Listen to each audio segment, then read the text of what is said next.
They didn't have credit cards, food delivery, or fully stocked fridges, but they knew how to survive on next to nothing.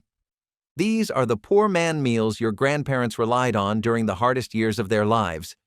For the next 3 hours, you'll see exactly how they turned scraps into survival. In Texas, as well as New York, rice with raisins started becoming a really popular dish among the middle class and a breakfast that many children grew up on, especially in Indian American communities, which were sparse at the time, but they were still there every other block or two. It was already customary to eat rice with milk and raisins there, so they brought it to America, and others took note. They were not the only ones to introduce it, though, since Chinese Americans also had their own take on the recipe that led to a more custard-like variant. When people could not afford to even eat rice pudding, they would make their rice and eat it with different kinds of nuts and raisins. The idea spread like wildfire in states like Alabama and Arkansas and the Midwest overall. In Michigan, it was a pretty common choice to use brown sugar and cinnamon whenever available. Brown Betties were one of the most classic American desserts to ever grace the table of an American kid. Something that might be seen as an old-fashioned dessert now, but used to be the next best thing after an apple pie. The flavors of a Brown Betty usually come from the spiced apples and other fruit-layered dishes, which are really buttery. The sugary breadcrumbs on top give it a crunch, which really adds to the entire vibe of the Brown Betty. You're looking for a warm, comforting dish that gets you in a nostalgic mood. Something you can sit down with and enjoy bite for bite, not rush through. It's an experience that you want to savor, like an empty, windy street as you walk down by and enjoy it. The Brown Betty was definitely something that would get you up out into the street, whether you were going to visit your grandma's for an authentic pie or a nearby bakery to reminisce about childhood days. The earliest recipes you can find are the ones from 1866, but those are more like Apple Betties than the ones we're talking about. Either way, this dish has definitely evolved alongside the population, and those who grew up with it will remember it fondly. Up next, we have a dish that was all about making the most out of simple ingredients: spaghetti, boiled carrots, and white sauce casserole. It can be argued that Eleanor Roosevelt did the best she could during the Great Depression. The First Lady promoted dishes to encourage savvy homemakers, such as a casserole made from spaghetti, boiled carrots, and a simple white sauce of milk, flour, salt, and butter. The spaghetti had to be cooked for 25 minutes. The idea was to get the noodles mushy so they paired nicely with the boiled carrots and a penny's worth of creamy sauce. The result? A vehicle for nutrition and nutrients. Families loved this dish because it was versatile and could easily be modified based on what was available. It was a great way to fill up hungry bellies without breaking the bank. It still makes a pretty delicious meal for potlucks, so if you want to impress everyone with something easy to whip up, the spaghetti, boiled carrots, and white sauce casserole will do. If people can make an entire fake fish fillet and still be pretty satisfied with it, then other meaty wonders like liver definitely are not too far off the horizon, and chopped liver substitute would eventually prove that right. Something that became incredibly popular in the war-torn landscape of America because all it took was some onions, green lentils, walnuts, and salt and pepper. You had to make a paste out of it to get the texture of chopped liver down, and in terms of taste, this was a completely new experience, yet a significantly cheaper and easier one. It was much easier to get ingredients like these than good quality liver back then, and a lot of citizens stuck with this recipe even after the dust settled because they liked how healthy of an alternative it was. What's for dinner? Oh, just a small something that came in from the backyard. Yes, the tumbleweed casserole was a real dish during the Dust Bowl, which just goes to show you that when the going gets tough, the tough make casseroles out of tumbleweeds. Tumbleweeds, those rolling shrubs of the Wild West screen, are actually technically, or at least partially, edible. Not fancy for the tongue, but we are hungry to the bone. Let's give it a try, edible. The process began with the boiling of the tumbleweed leaves to reduce their coarse feel and also to reduce the bitterness of the leaves. Then they'd get layered with whatever ingredients were available, maybe some scraps of meat, potatoes, or canned goods if you were lucky. The result? A surprisingly substantial, earthy-flavored casserole that was as much about sustenance as it was about taste. Tumbleweed is very fibrous and even has a few vitamins in it, so it wasn't the worst thing to eat when fresh greens were scarce. Moreover, tumbleweeds were free and easy to come by, nature's grocery store if you will. Though you'll never see it on the dinner table. Tumbleweed casserole represents Dust Bowl endurance. Would I eat it? Well, I'd need a serious pep talk and a lot of seasoning. But hey, if the tumbleweed can take the hot winds, then it should not be a problem on my plate. When sugar and milk were scarce, cornstarch pudding became a popular dessert. It's a simple mixture of cornstarch, sugar, and milk, cooked until thickened. This creamy pudding was made with just a few basic ingredients: milk, sugar, cornstarch, and a pinch of salt. It was a quick and easy dessert that could be flavored with vanilla, chocolate, or even fruit extracts, depending on what you had on hand. Cornstarch pudding was a favorite because it was cheap, easy to make, and could be customized to suit different tastes. It was a comforting treat that provided a little sweetness during tough times. So, if you're in the mood for a simple, nostalgic dessert, whip up a batch of cornstarch pudding. Who knows? It might just hit the right spot. Hoppin' John is a dish that has some pretty rich heritage. I'm talking about African, Caribbean, and Native American roots that all boil together in the melting pot known as the South, where it first started becoming really trendy. However, the origins of the dish are actually a bit darker than just a happy coincidence that somehow got into everyone's table. Though the people who were eating it happily wouldn't know, it was first created and brought over by enslaved Africans in the American South.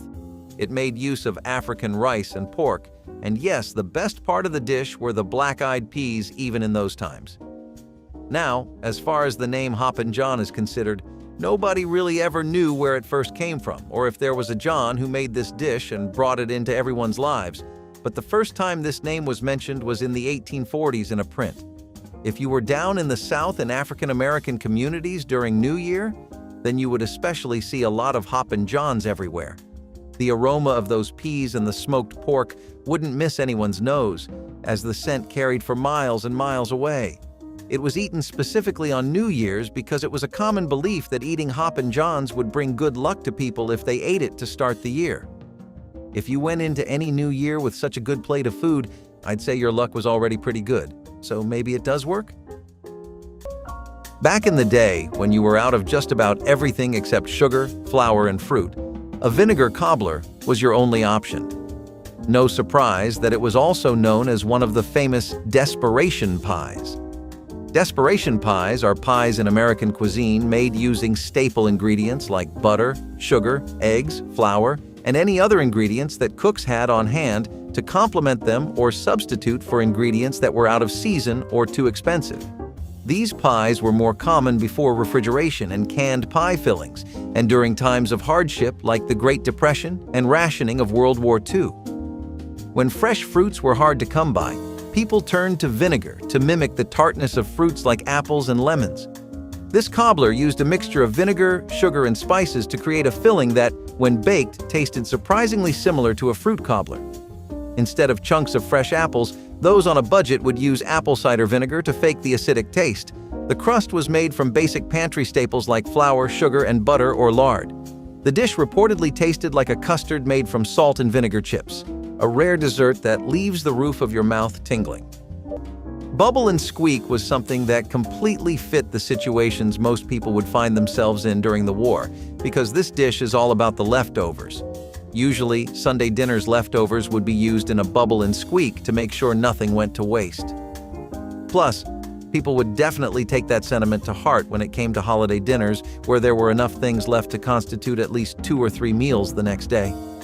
Usually, this dish is made with potatoes and cabbage and is fried, so it goes properly and amazingly with some potato flotties or other items on the list. Maybe you can take a note from people's books the next time you think you have nothing to eat, but plenty of things still left in the fridge. If you are considering giving up Starbucks as a hardship, just try making your coffee out of these plants. Dandelion coffee came into existence during the Dust Bowl when people could not afford coffee beans and other products. That's right. Those yellow flowers that appear on your lawn in spring and are so annoying once provided the means to satisfy caffeine cravings at the survival level. For it, people would uproot dandelions, Bake the roots until they were black and toasty, and then pulverize them into a brew. There was no sugar or cream, just the natural taste of roasted roots. It was not as strong as real coffee, but it provided people with something warm to drink in the mornings when they were unsure about the future. Moreover, dandelions were free and easily available, no need to go to Starbucks. To the chagrin of dandelion coffee, it is now considered a health drink. Rich in antioxidants, it is believed to have liver benefits and can be found at health food stores for a hefty price. It was not about the latest fad diet or the newest way to live a healthier lifestyle. It was about not going insane without your cup of coffee in the morning. I can't help but wonder how the farmers of Dust Bowl must have been feeling sipping on this dandelion brew and hoping for a better tomorrow and a decent cup of coffee. Now it is a retro chic beverage, while back then, dandelion coffee was a means of getting back to the normal, even if the normal tasted like the grass one mows. Speaking of cakes, hot water cornbread was also a not-so-close but close enough alternative to your regular layered delights. It was made in a pan, and the batter was shaped into cakes before being fried in hot fat to add that iconic crisp that nothing else had. Seriously, this thing gave fried chicken burgers a run for their money in retrospect. Then some salt and boiling water was all you needed. It had a perfectly crisp exterior that crumbled in your mouth perfectly, while the inside was tender, warm, and very reminiscent of Grandma's cooking. Probably why it caught on as much as it did, since most of these ingredients managed to get the long end of the stick with inflation. Barley is not glamorous, but it was a culinary workhorse during the Great Depression. This ancient grain was a go-to ingredient for families who wanted to fill empty stomachs without emptying their wallets. Its biggest strength was its versatility. It gave soups and stews heartiness, porridge a stick-to-your-ribs breakfast, and even found its way into bread and dumplings. Depression-era dishes got a comforting depth from their chewy texture and nutty flavor, proving that simple ingredients could still be satisfying. Barley was a resilient crop, growing well on poor soil and surviving harsh weather, which farmers liked because it meant they could count on it to grow even in uncertain times. It is stored beautifully once harvested, good for months in cool, dry places. Barley thus became a staple of the pantry for rural families and urban households alike. Barley wasn't just about food, it was about community. In hard times, neighbors gathered to share recipes and tips for stretching their barley supply, creating a sense of community. Barley is today a niche ingredient, celebrated for its health benefits and rustic charm. During the Depression, it was a survival tool, showing that even the most humble grains could keep a family together through the worst of days. When supplies ran low and options grew scarce, armies turned to one of the simplest meals imaginable: gruel. A combination of ground grain, usually oats, barley, or wheat, and water, gruel was the ultimate no-frills survival food. It wasn't much to look at, and it wasn't much to taste either, but it got the job done.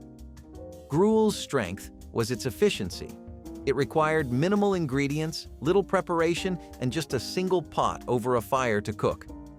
This made it ideal for armies on the move or besieged soldiers stuck in fortifications. Plus, it could be stretched to feed large groups, which made it invaluable during times of scarcity. That said, calling it bland would be an understatement. Soldiers often described it as thin enough to see the bottom of the bowl. If you were lucky, you might get a sprinkle of salt or a scrap of fat tossed in for flavor. If you were really lucky, you didn't think too hard about what might have fallen into the pot along the way. Still, gruel earned its place in military history. It was cheap, filling, and easy to digest, exactly what armies needed to keep marching. Potato pancakes are one that we are very sad to have seen fade away from the arsenal of home chefs. Pancakes made with matzo or applesauce topped with garlic or fried onions made for such a mouth-watering meal. Low-income households back in those times were struggling to buy produce. Farmers' markets were uniformly unaffordable for middle-income households due to creeping inflation. People needed a vegetable that was cost-appropriate and easy to make in batches. Enter the potato pancake, which revolutionized the breakfast scene in a struggling time. As times improved, people slowly started going to more fancier and creative breakfasts, unfortunately leaving simpler dishes behind. Potato pancakes took a back seat in the face of changing food and economic trends, but anyone from the era will rave to you about the godsend these were. What's not to love about a 3-ingredient delicious sauce? White sauce was the comforting meal you look forward to coming home to every night. It was a break from the bland foods of the dirty 30s, and the best part? It required just 3 common ingredients that were already staples in everyone's kitchen: flour, butter, and milk. This sauce is like an easy-breezy addition of the bechamel sauce, which is one of the mother sauces of French cuisine. This sauce is made from a white roux and milk, seasoned with ground nutmeg. Since we didn't have fancy ingredients on hand, the simple ones did the job. This sauce was used to top pasta, vegetables, casseroles, and even lasagnas. If you were lucky enough to have a bit of cheese in your pantry, it could be turned into a cheesy sauce. If you had some herbs, it could be seasoned to add extra flavor. And let's be honest, in tough times, a little creamy sauce can make everything taste just a bit better. Fish soufflé and baked potatoes were a wonderful combination, the kind of thing that just bounces off of the beach of its different parts and sides. The fish soufflé, along with a generous serving of baked potato, wasn't just delicious, it was also extremely nutritious.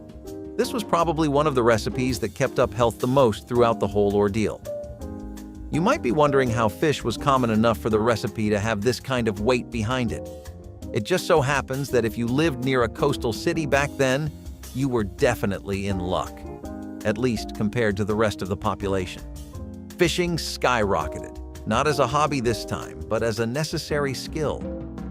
Fish were plentiful, and most of all, they were free. They were the main source of nutrition for a lot of places. When people had no use for fish as food, they'd sell it to make some quick money and get whatever necessities they needed. Besides, it was common enough to get things like crab in the waters back then too. We're going to go forward in time a bit, all the way to the beginning of what most people consider the late 20th century, where stuffed zucchini boats first started becoming something you would hear about regularly. You know, at bars, from your friends and colleagues, or your partners. They became really hot in the 60s and 70s when it felt like everyday people were trying another dish from a new country that hadn't really touched base in America yet. It was the first time people expanded their taste buds beyond the bacon, pancake, and hash brown breakfasts they were mostly used to. Plus, stuffed zucchini boats were really healthy. They were a lot better to eat than those aforementioned breakfasts.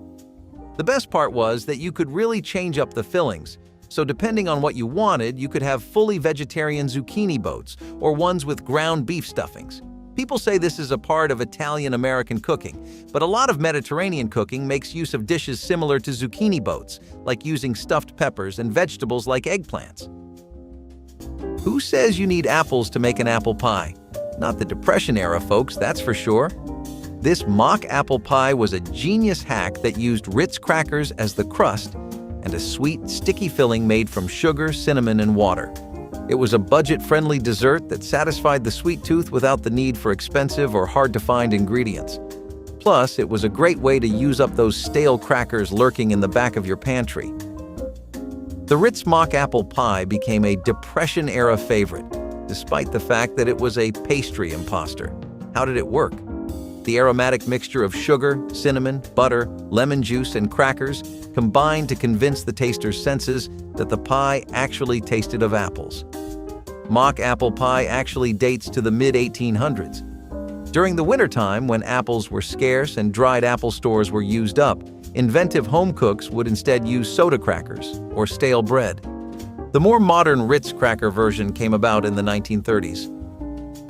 It was rare to get protein from actual meat during that period, but that didn't stop people from fulfilling their cravings by dabbling in mock cuisine, such as the popular mock fish fillet.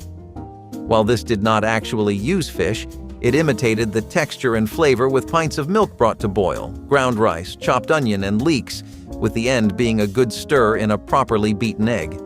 What you had was an excellent mimicry that felt close enough to the real thing while being distinct and offering a new experience. Nowadays, this recipe is used in vegan communities, but its origins come from very anti-vegan places, and it would be a great substitute for actual fish and chips as well.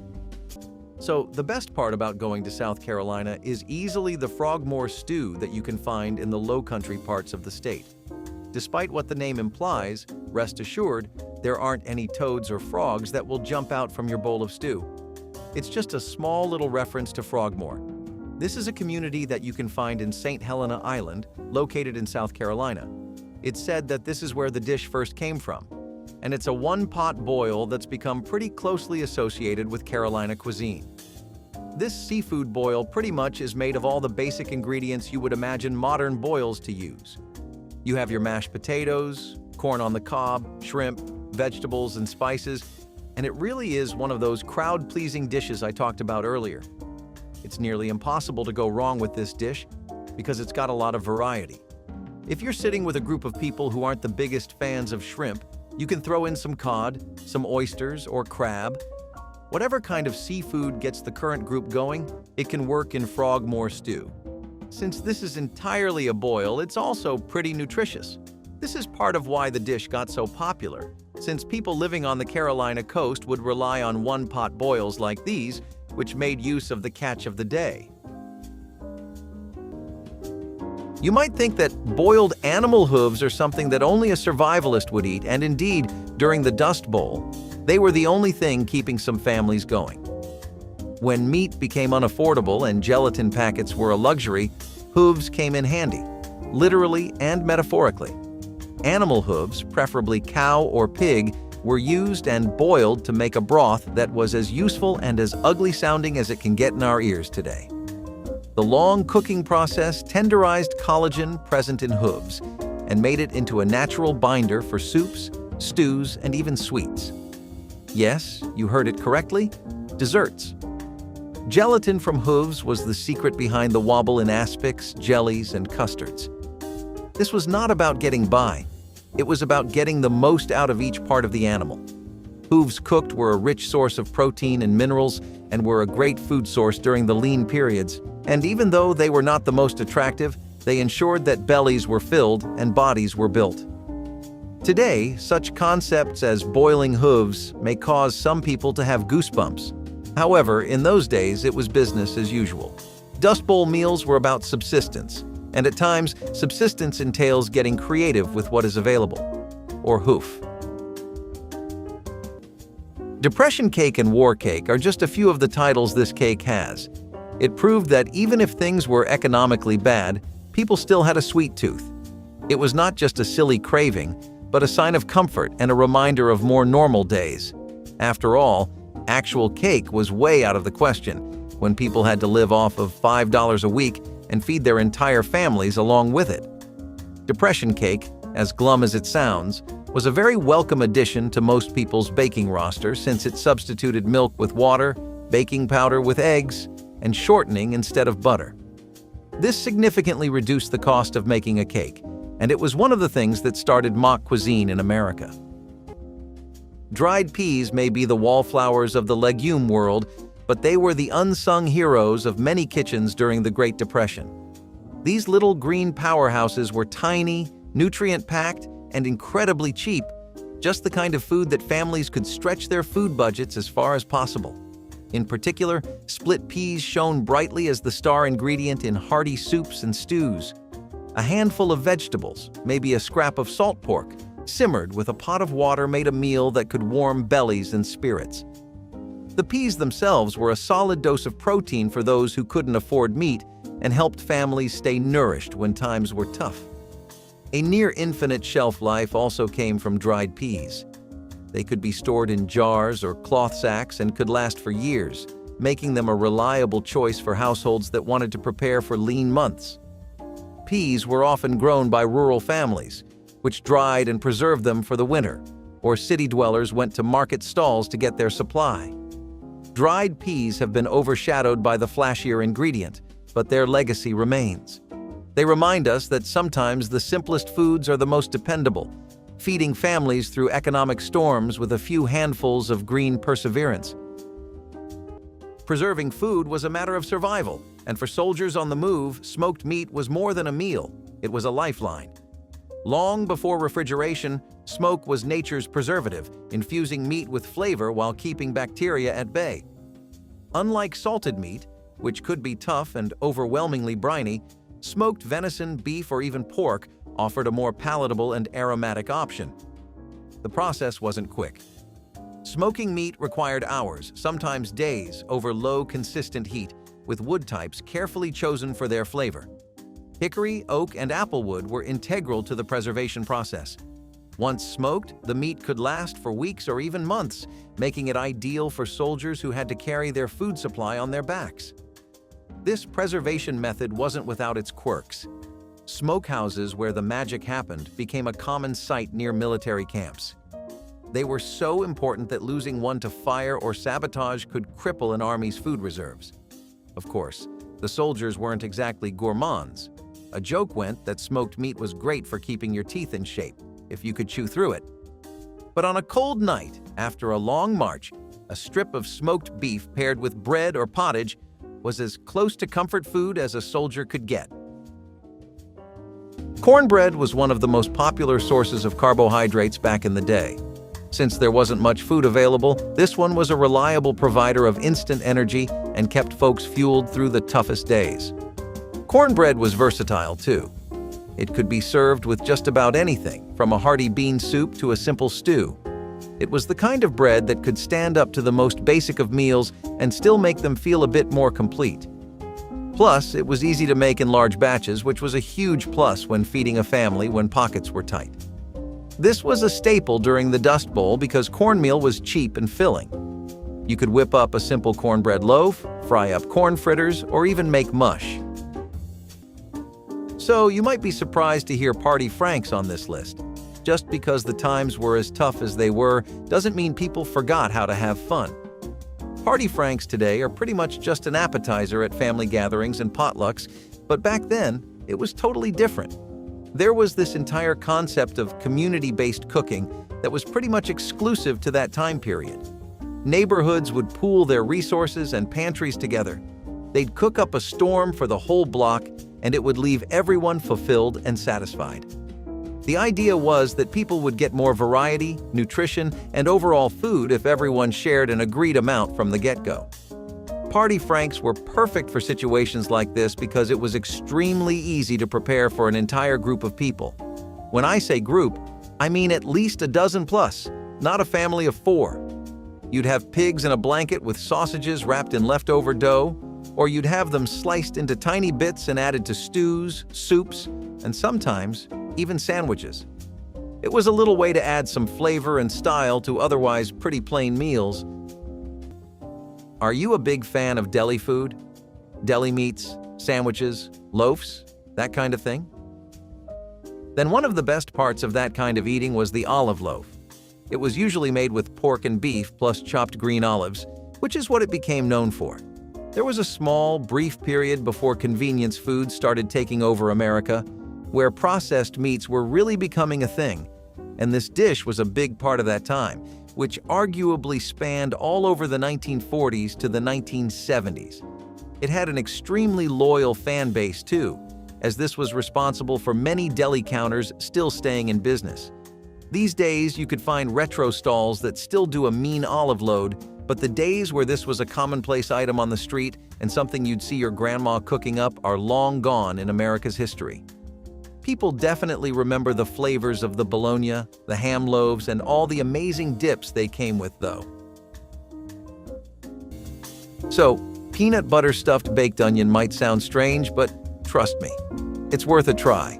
We're taking a whole onion, hollowing it out, and stuffing it with peanut butter. Then, we're going to bake it until the onion is caramelized and sweet. It sounds like an odd pairing, but the salty, creamy peanut butter and the sweet onion actually complement each other really well. This dish was a unique way to combine protein and vegetables. It might not be everyone's cup of tea, but it was a clever way to make a filling meal out of inexpensive ingredients. Plus, onions were a staple in many households because they were stored well and added flavor to almost any dish.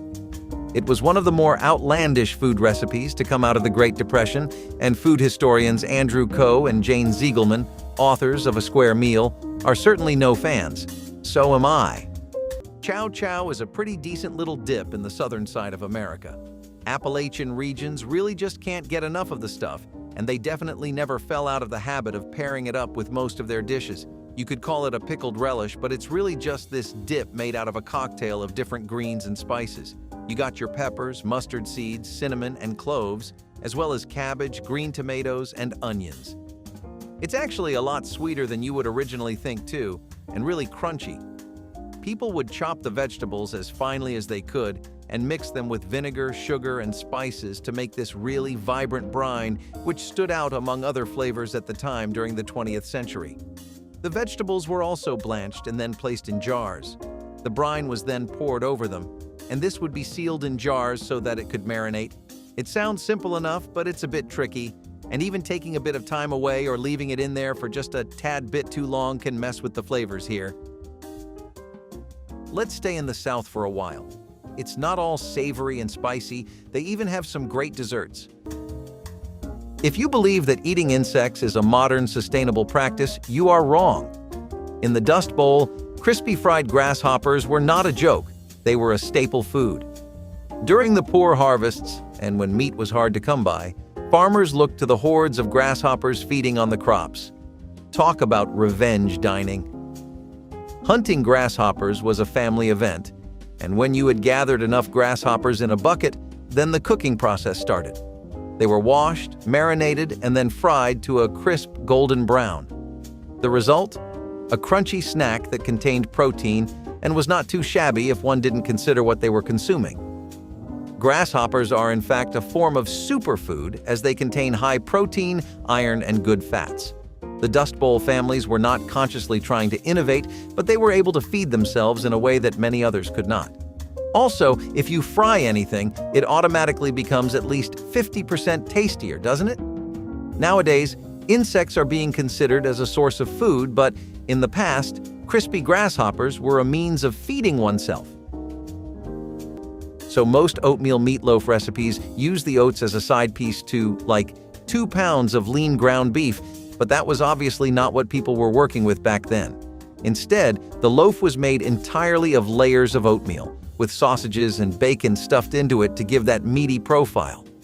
Some dried onions and garlic meant that there was good enough reason to get the fine plates out, and there was always enough to go around too. Plus, grandmas really ran with the recipe right after the Depression ended and things started going back to normal. They would add things like tomato sauces and never spare the eggs or the flour. Probably why kids would love it so much since they went all out with it. But after going through a patch where this was a luxury, you cannot blame them for wanting to go the extra mile either. In the Depression era, parsnips were Depression-era gold. They sweetened hard times with their distinct, not very exciting flavor. Parsnips were unlike finicky crops. They didn't mind poor soil or cold weather. In fact, a frost made them taste better. These pale cousins of the carrot were loved for their versatility and their ability to stick around all winter, making them a must-stock for any frugal household. If you had parsnips in the pantry, you were in for something delicious, or at least filling. Parsnips were boiled, roasted, or mashed, and were a blank canvas for creative cooks. They gave soups and stews a hint of sweetness, and could even be used in place of potatoes as a pinch. In fact, they were so reliable a crop that they often ended up in desserts, contributing their natural sugars to cakes, custards, and puddings. They weren't just tasty, they were nutritious and full of fiber, vitamins, and potassium. Parsnips have been trendy root vegetables for modern foodies, but in the 1930s, they were a staple that kept families from hunger. In the Americas, soldiers didn't always have the luxury of fancy meals or fresh produce. Instead, they often relied on cornmeal, a staple that could be boiled up into a simple, hearty mush. Known as cornmeal mush, this dish wasn't exactly a gourmet experience, but it did the job, filling soldiers' stomachs and providing much-needed energy. The process was straightforward. Cornmeal was boiled in water until it thickened into a creamy, porridge-like consistency. Though plain, it was easily adapted. Some soldiers would add a pinch of salt, while others might include a bit of sugar or molasses if available. And on occasion, if they were lucky enough, A splash of milk or butter would make it a bit more palatable. Cornmeal mush was cheap, durable, and easy to prepare in large quantities, making it a popular choice during long campaigns. In fact, during the Revolutionary War, it was commonly served to American soldiers. If there was one thing they could count on, it was that their mush would be there to keep them going. While it might not have been the most exciting meal in the world, cornmeal mush was dependable. When you're fighting for freedom, or just trying to make it through another day in camp, sometimes simple sustenance is all you need. Milk toast is exactly what the name suggests. Toasted to perfection bread dipped in milk with a generous slap of butter. On days when any meal you loved was unaffordable and getting up to cook something proper was dreadful, milk toast came through for many families. All you needed was some good fresh bread and a warm glass of milk to gorge on until you felt full. Milk toast quickly became one of the most popular breakfasts in the States, catering specifically to people below the poverty line who could not make most of the items on this list regularly. Nowadays, this might be considered a very vintage meal, the type to get kids asking you what century you might be from. But back then, it was something even working-class 20-year-olds would eat daily. Times have changed, and the breakfast of people in those socioeconomic classes is definitely different. The Great Depression might not have the most appetizing recipes, but the era did give the world the Kraft macaroni and cheese dinner. In 1937, Kraft heard about a salesman for the Tenderoni Macaroni Company of St. Louis going rogue and selling his noodles with packets of Kraft grated cheese attached. They hired the man to promote the concept and started selling it to cash-strapped Americans at the low price of 19 cents for 4 servings. Some variations of this comfort food even included cooked vegetables or even a can of tuna. It was a great way to feed the family without spending a lot of money, and it quickly became a favorite for kids and adults alike. Even today, it remains a beloved comfort food. Boiled cider pie is pretty much a unique dessert that you can find in New England. As the name implies, it's something that showcases how good boiled cider can be. The concentration here is actually something people achieve by boiling the cider down to around 25% of what it originally was. What you get out of that is this really thick, tart-flavored syrup that can also serve as the base of a pie filling. You could call it a hybrid between apple pie and pecan pie, but it's honestly something that takes elements from both and goes off in a completely separate direction. Apple cider is one of the most popular things you can find in New England, and the practice of boiling it down is a pretty traditional method that's been common throughout the area. It's always been a big part of New England pie making, and I don't think that's ever changed throughout all the decades. It's just something people have always begun to associate with New England too. You go there, and it's almost a given that you'll have an apple pie or a cider pie of some kind, so go figure. That pretty much makes it a typical New England brunch, the kind of thing people go out for at 2 p.m. on a Sunday to catch up with their besties, you know? Let's just forget about steak dinners. Canned fish was really the MVP during the Great Depression. Cheap and convenient protein for families on razor-thin budgets came in the form of sardines, salmon, and even mackerel, which found their way onto dinner tables across America. The ultimate grab-and-go meal was sardines packed in oil or water, straight from the can, smashed onto bread, or spread with a little mayo and a lot of hope they could be eaten.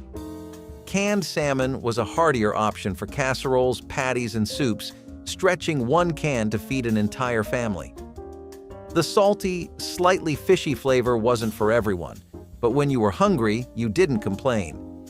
There were other advantages to canned fish as well. It was shelf-stable, good for months without refrigeration, and small enough to transport. A favorite with travelers, hobos, and relief workers, it was a meal that even the most transient lives could count on. Canned fish is still around today, but it's not what it used to be. But in the 1930s, it was a lifesaver, showing that even the smallest catches could mean the biggest difference when times were tough. Fermented foods were a soldier's unsung hero in the field because of their long shelf life, health benefits, and easy storage.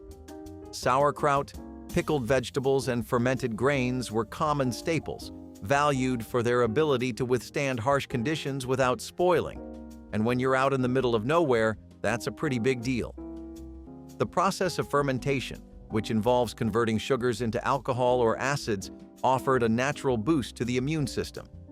Fermented foods like sauerkraut are rich in probiotics, which help with digestion and overall gut health. Soldiers, especially during long campaigns, appreciated the natural preservation methods. Without refrigeration, these foods could survive months in storage, often more reliable than any other food they had on hand. While fermented foods may not have been the most exciting part of a soldier's diet, they served a crucial purpose. They were easy to transport, didn't require constant attention, and provided essential nutrients. After a long day in the field, a bite of tangy sauerkraut might have been a welcome change from the usual dried meats or hardtack. Fermented foods were a lifeline in keeping soldiers healthy, and often they gave a taste of home when nothing else could. Split pea soup was always something that we enjoyed greatly, mostly thanks to our European neighbors in the States. They didn't become a nationwide sensation until the Depression and World War II hit, though. That entire period actually saw an insane spike in the general perception of beans, peas, and lentils. Basically, anything that was vaguely similar to that was suddenly God's greatest gift to Earth. This doesn't just have to do with the times being hard and there being a massive war going on either. It has to do, again, with some age-old state-backed peer pressure. A lot of people were lost in the face of rations and surpluses that just didn't make the cut or last very long. The tensions with the government were extraordinarily high, especially with a lot of people just being tired of the war effort. The government of the United States of America decided to encourage people to cultivate some new hobbies in these trying times. One of those happens to be foraging, and it was just as convenient as it sounds. Free food that you can gather right from nature itself, that no one has to pay for? You can definitely see why something like that went mainstream. If you always believed that only the drippings can be used to make gravy, then you are wrong. Blood gravy was a Dust Bowl staple that created a meal from the most unappetizing of ingredients, animal blood. Sound intense? It was. But back then, farmers couldn't afford to waste a single drop, literally. Blood gravy was produced by drawing fresh blood from animals, particularly pigs or cows, and then mixing it with flour, milk, and spices to make it into a thick paste that was served as a relish. Served over biscuits or potatoes, it was rather tasty and rich in nutrients, which came as a complete shock. During a period when people suffered from a lack of iron, blood gravy was, in fact, a sort of multivitamin. This dish was both a product of ingenuity and the expenditure of a considerable amount of effort. Getting the blood was not easy, but the meal was filling. For today's food lovers, it may be hard to swallow, but blood-based recipes are not something new to the culinary world since there is blood pudding from Sweden and dinuguan from the Philippines. Would you try it? Seriously, I can take it if it's presented on a fluffy biscuit, and if it's well seasoned, I might be willing to try it. Dust Bowl cooks were masters of turning nothing into something, and blood gravy is a perfect example of that adage. Pancakes and cutlets were not the only comfort cooking people made out of the vegetable we just talked about because it is oh so resourceful. Potato soup was also a regular item at the top of the menu. People would usually use whatever basic vegetables they had to make the soup more varied, but even potatoes, some grounded black pepper and water went fine. Typically, though, people would barter for a few onions or carrots to spice the soup up for special occasions or when it had been a while since they had their last good bowl of hot soup. Especially in the winters, when people needed nutrition more than ever. In about 25 minutes, you had yourself a quality and healthy meal that kept your energy going for all the labor of the week. Powdered milk was there to step in when fresh milk wasn't an option.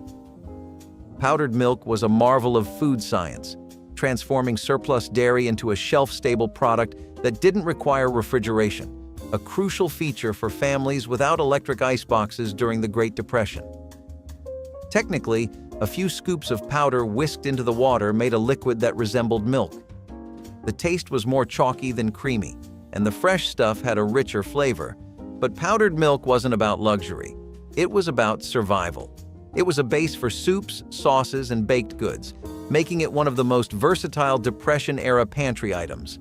Families with children found powdered milk especially important because it meant kids got a steady supply of calcium and protein, even when fresh dairy was not available.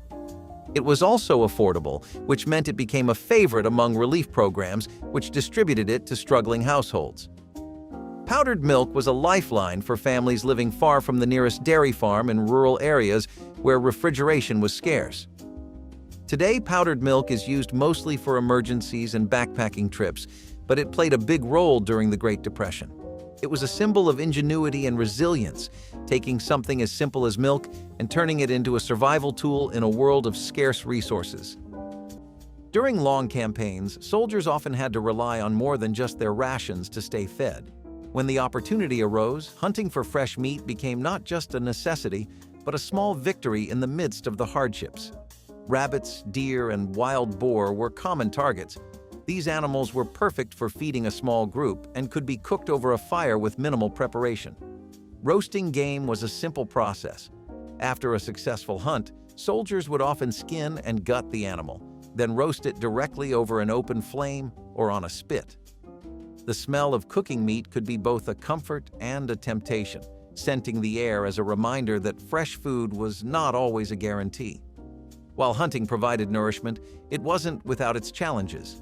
A missed shot or a wounded animal could turn an evening meal into a frustrating effort. Hunting also brought a sense of normalcy during chaotic times. It was one of the few moments when soldiers could experience a taste of home, enjoying freshly prepared food, even if only for a brief moment. When meat was available, it was considered a prized delicacy, especially if the alternative was the more unappetizing, less exciting preserved food. Whether roasted over an open flame or eaten raw, fresh game was a rare but cherished reward in the soldier's diet. Who doesn't love the aroma of a good homemade casserole? Well, this hearty meal was still winning hearts even during the Dust Bowl days. Now, during the Dust Bowl, casseroles weren't the fancy, cheesy concoctions we know today. They were more like a hodgepodge of whatever was on hand. Leftover vegetables, some mystery meat, maybe some canned beans, all thrown together in a baking dish. Not exactly Instagram-worthy, but it was a way to use up scraps and fill up the dining table. Plus, they were the stars of potlucks and holiday dinners. This was the era of coming up with all different recipes for casseroles and everything from hash brown casseroles to tuna noodle casseroles. These recipes were passed down from generation to generation and made their way to us. Casseroles were the kind of dish that brought people together, not just because they were filling, but because they were often made with love and shared with family and friends. They were a reminder that even in the hardest of times, people found ways to come together and enjoy a meal. Egg drop soup for some royal courts was a show of a chef's skill. In 1930, America the soup became a beloved soup of the masses who were struggling to make an honest paycheck. Bread from last night and eggs beaten so thoroughly that the preparation itself doubled as a forearm workout resulted in an incredibly rich soup. Sometimes, if a home cook felt particularly fancy, they would have chicken either boiled or shredded in the mix. Using the chicken stock was also a common way to not let anything go to waste, since getting the most bang for your buck out of poultry became a habit of everyone. Most would just have this with eggs and throw in some ginger, chives and olives, or anchovies. We would definitely like to see this make a comeback with a less cost-oriented version that really explores the dish. Potato cakes were pretty much the go-to option for almost everyone during the war period. You have to keep in mind that the country was still juggling the effects of the Great Depression too. Both of them in tandem really made it hard for people to get much else. As good as potatoes can be, especially when you serve them up in cake form, it can get a little stale. When you eat it as much as they did, it gets pretty hard to be excited for it. One way to really spice them up was to pair your potato cakes with fried onions. Sounds simple, but that's pretty much what sums up wartime cooking. Simple, efficient little tricks that make a world of difference. Potatoes were already a wartime staple. They were the easiest crop to grow around, and both rural farmers and government bigwigs took notice of that. This was a simple and amazing way to get some easy comfort and keep bellies full. Also, another thing that made these really easy was how much people traded potatoes and onions. It was really common to barter with vegetables. That meant that the recipe got around. It was in community cookbooks too, so there was no shortage of positive PR for it. I guess you could say it's pretty deserved, wouldn't you say? Back to the Appalachian region, and this time the Piedmont region as well, a sonker is one of the highlights of Northern Carolina cuisine. It's often served warm with like a generous scoop of ice cream, but it's actually a fruit dessert. These are really popular up in the South, you know? They get very serious about their fruit desserts. It's hard to find out where the dish first originated from, but lots of people believe that farming families that were trying to make the best out of their fruits are the first ones who found it. Actually, a lot of people seem to unanimously agree that it first popped up in Surry County. This is also where it's most well known, so maybe this one has a bit of truth to it. The city of Mount Airy in Surry County is also known for its massive use of sonkers and how it really doesn't ever let up on them. People there make these throughout the year, around the clock, and it's a point of competition for local bakeries too. Surry County even has Sonker Day, which is an annual event that celebrates the dessert. It's this community thing in Pilot Mountain, and people from around the place come and make their best version of a sonker, along with lots of other regional foods that have tons of history. The sonker contest is one of the best things to check out in the area, so if you're ever around, give it a visit. Oatmeal went out the window and cornmeal came in, especially as the base of dishes like Johnny cakes, which were the cravings of everyone. They were made from fried cornmeal gruel, hot water, salt, or sweetened milk if it was available. People used a specific kind of pan to make these too, and it was known as a spider pan. Essential to the Johnny cake experience was keeping a very watchful eye on them to ensure the crisp did not burn, as well keeping a constant supply of bacon fat. That was another thing that got popular as people would store the fat from strips of bacon up and use it in dishes like this. In half an hour, you had a pretty decent lunch made with some pretty bare-bones ingredients. The underdog of the Great Depression pantry was turnips, the scrappy little root vegetable that was always at every table. Turnips, with their peppery bite and rock-bottom price, became the saving grace for families who were stretching every penny. Turnips were not just a root to roast, mash, or toss into soups, but a kitchen multitasker. So many families stockpiled turnips during those lean years because they could turn a bare-bones meal into something hearty and comforting with just one turnip. Poor soil was no problem for turnips, which made them a good crop for struggling farmers. In a root cellar, they could last for months without spoiling, making them ideal for winter when other fresh vegetables were long gone. But creative cooks came up with ways to bake them into casseroles, pair them with potatoes to stretch a mash further, or pickle them for a tangy treat. Sweetened turnip puddings, for instance, surprised many with their richness. Even desserts weren't off limits. Turnips aren't a staple of the grocery cart these days, but they've worked their way into farm-to-table menus and rustic recipes. They weren't a trendy choice back then, but they survived in vegetable form. Among the meals that fueled armies across Northern Europe, few were as humble and essential as porridge. Whether made from oats, barley, or a mix of both, this hearty dish was a staple in the Scottish Highlands and across many Northern European forces. Easy to prepare, filling, and rich in nutrients, porridge was a soldier's reliable companion, especially in colder climates where extra calories were crucial for maintaining energy. Soldiers were often given a basic porridge made from oats and barley, both of which were cheap and durable. The simplicity of the dish didn't stop there. Flavoring was minimal, often just a sprinkle of salt. However, on rare occasions, dried fruits like raisins or berries might be thrown in for a touch of sweetness, a welcome surprise in an otherwise bland meal. But the real beauty of porridge was its versatility. Whether served thick and dense or thinner, it could be adapted to whatever was available. The grains were easy to store and transport, and the dish could be cooked over a fire without requiring much effort. When times were tough, oats and barley provided soldiers with the carbohydrates and fiber they needed to power through long, exhausting days on the march. Bean soup is different from the other soups on our list because, in contrast, bean soup was pretty simple to make. Dried red kidney beans in a thick soup made for a favorite of states like Idaho, where the dish originated from. You could find different ideas on the soup from house to house, as some had their vegetables as toppings and others had meats. Fred Dubois, who was Idaho's senator at one point, passed a bill that mandated the Senate restaurant to have bean soup on the menu every day. Definitely one way to start a movement if you ask us, but the trend definitely stuck around after it gained steam. It was an amazing way for low-income neighborhoods to eat healthy, but nowadays you would not find it in households as beans are not really the go-to item for soups. Speaking of food combinations, this next one will definitely blow your mind. Have you ever thought of combining beef with gelatin? If not, this is your sign to twist things up a bit and try this one out.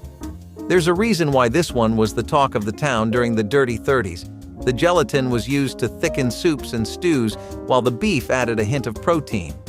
Now, since the supply was always limited, don't expect a whole beef steak in your bowl. Just a few chopped up bits and pieces of meat and every few bites was all you got. This meal was designed to be full, and it was left bland for the most part. However, some people in the South decided to spice things up a bit by remixing the recipe according to their likes. One such recipe included canned corned beef, canned peas, gelatin, lemon juice, and vinegar. We wouldn't consider pairing these ingredients today, but it was a lifesaver for those who had to make it through the hard times. I'm going to have to go back to talking about how much we've borrowed from our British friends over in the United Kingdom. Bubble and squeak is quintessential British food after all. It was pretty genius too. This shares a theme with the picnic casseroles we just discussed because both were phenomenal ways to repurpose your leftovers. A lot of these dishes were powerhouses made exclusively out of stuff that was either left behind or simply was about to go bad. The earliest mention of bubble and squeak is in the 1700s, and that's just a pretty bare-bones meat and cabbage dish. Over time, it was adapted to the current situation, and meatless versions were made popular. These ones just prioritized using potatoes and vegetables, basically anything high in fiber. The reason you'd want that is because it'd keep you full for longer, which was always a godsend during the war. The potatoes would work as a binding agent. The leftover vegetables were chopped and mixed in for nutrition, and if you got super lucky, some corned beef or bacon would work really well for flavor. As far as the culture goes, Bubble and Squeak really emphasized the mentality of wasting absolutely nothing. Despite how humble the recipe is, it's definitely something that brought comfort to a lot of families. War or no war, who can say some mashed potatoes and greens haven't cheered them up at some point? Pepperoni rolls are actually a pretty iconic and beloved snack if you go on over to West Virginia. A lot of people think that this has to do with how the snack has its roots deep in the Italian immigrant communities that have settled down there and made a home throughout the 20th century, but I also think it's this general trend of Americans preferring Italian and French food. A lot of miners would eat these rolls, though, especially in the towns that were really known for mining. Pepperoni rolls remained popular through the 1980s, especially as a budget-friendly meal option during economic downturns. Their portability made them a go-to for busy families and workers looking for quick, affordable lunches. Unlike pricier deli meats or elaborate sandwiches, pepperoni rolls offered a satisfying blend of protein, carbs, and flavor at a low cost. Plus, their shelf stability meant they could be packed ahead of time for school lunches, road trips, or shift work. The rolls were made out of your typical pastry dough and stuffed to the brim with cheese and pepperoni, and they became a staple of all kinds of local bakeries. You could even find to-go versions for sale in convenience stores, and if you wanted rolls that looked fancier, then you'd go for the ones served at restaurants. Yes, you heard it here first, Skunk Stew. Even when the Dust Bowl left dinner plates empty, people were not the only ones who could not escape being eaten, not even skunks. Now, before you start gagging, let me explain. Skunks were not the preferred source of protein, but when the resources were scarce, the farmers made do with whatever they could hunt down. Cooking skunk stew was not for the faint-hearted. First, you had to, de-skunk the skunk. It was mandatory to have the scent glands removed unless one wanted the house cleared faster than a tornado. After washing, it was cooked with what vegetables and spices were available. The result? A rather soft and gamey meal that was palatable though, but not one that would make me eagerly look forward to the next meal. Skunks may sound like the butt of some jokes, but these animals were a good source of protein food when all else was scarce. And can you imagine? A skunk was not as smelly as other wild games like raccoon or possum? Talk about a backhanded compliment. While skunk stew appears to be the epitome of the challenge-accepted food that is popular today for the survivors of the Dust Bowl, it was a symbol of survival. They made desperation into dinner. As they say, where there is life, there is a chance to live, and sometimes to live, you have to eat the wild, literally. Let's talk a little about snacking, shall we? So one very popular munch-heavy snack was biscuits that went along with this gravy made out of sausage drippings, and it actually enhanced the flavor more than you would think. Americans already ate a lot of biscuits before the Depression took place, but afterwards, they became a godsend. We are serious. Finding an extra biscuit was an entirely different experience in that era. Popular brands like the 1930s vintage car or the bourbon biscuit, Huntley and Palmer's, all kinds of biscuits that people could get their hands on were in hot demand since you would never know if dinner or breakfast was guaranteed. Best to bide your time with some biscuits in that case. If they come with a killer dip, then that silver lining shines just a bit brighter. For a generation that lived through the Depression, saltine crackers were Depression-era superheroes in disguise as mere squares of humdrum dough.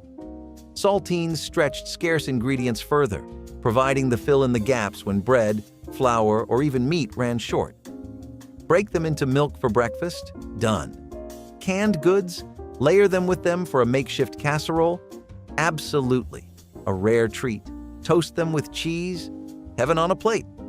Saltines were cheap, long-lasting, and endlessly useful, so families stockpiled them.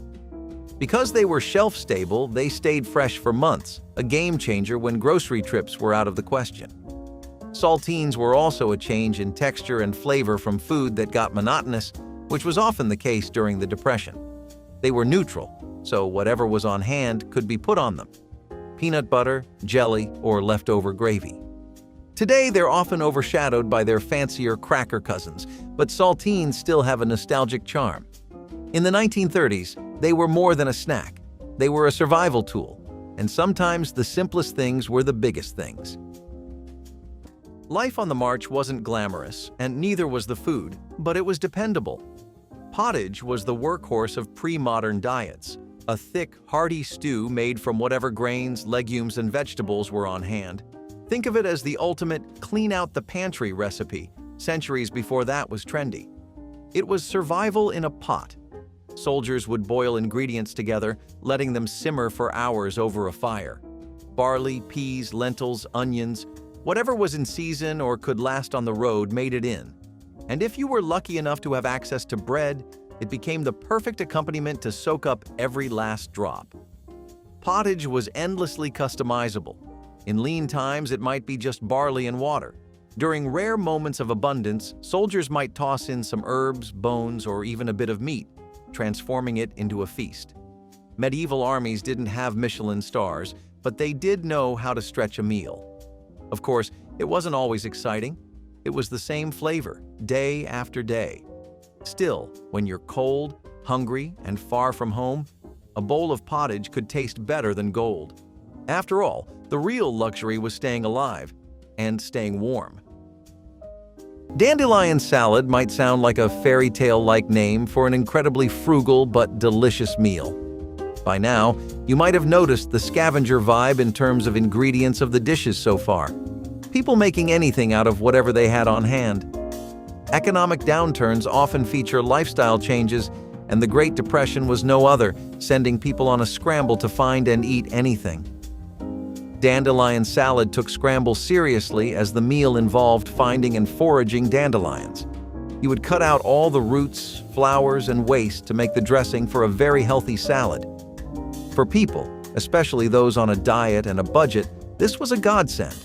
For a garnish, all people would usually put on it was lemon juice and olive oil, a dash of salt, and you were good to go at basically no cost. Comfort food in the 1940s could not be discussed without somebody bringing up American slumgullion. This was really hot in the Midwest and the South, mostly by its other name of goulash. The dish has been in recipes and cookbooks since at least 1913, and it would include ground beef simmered in a tomato sauce. It was a dish for nights that you really wanted to make matter, and it was also a great way to keep the nutrition and protein intake up. Think of it as like a kind of casserole, and if you have heard of it before, you should know the 1930s versions were a bit different. These ones involved no pasta or macaroni or cheese. Those would become staples of the dish much later on, and we have grandparents to thank for that too.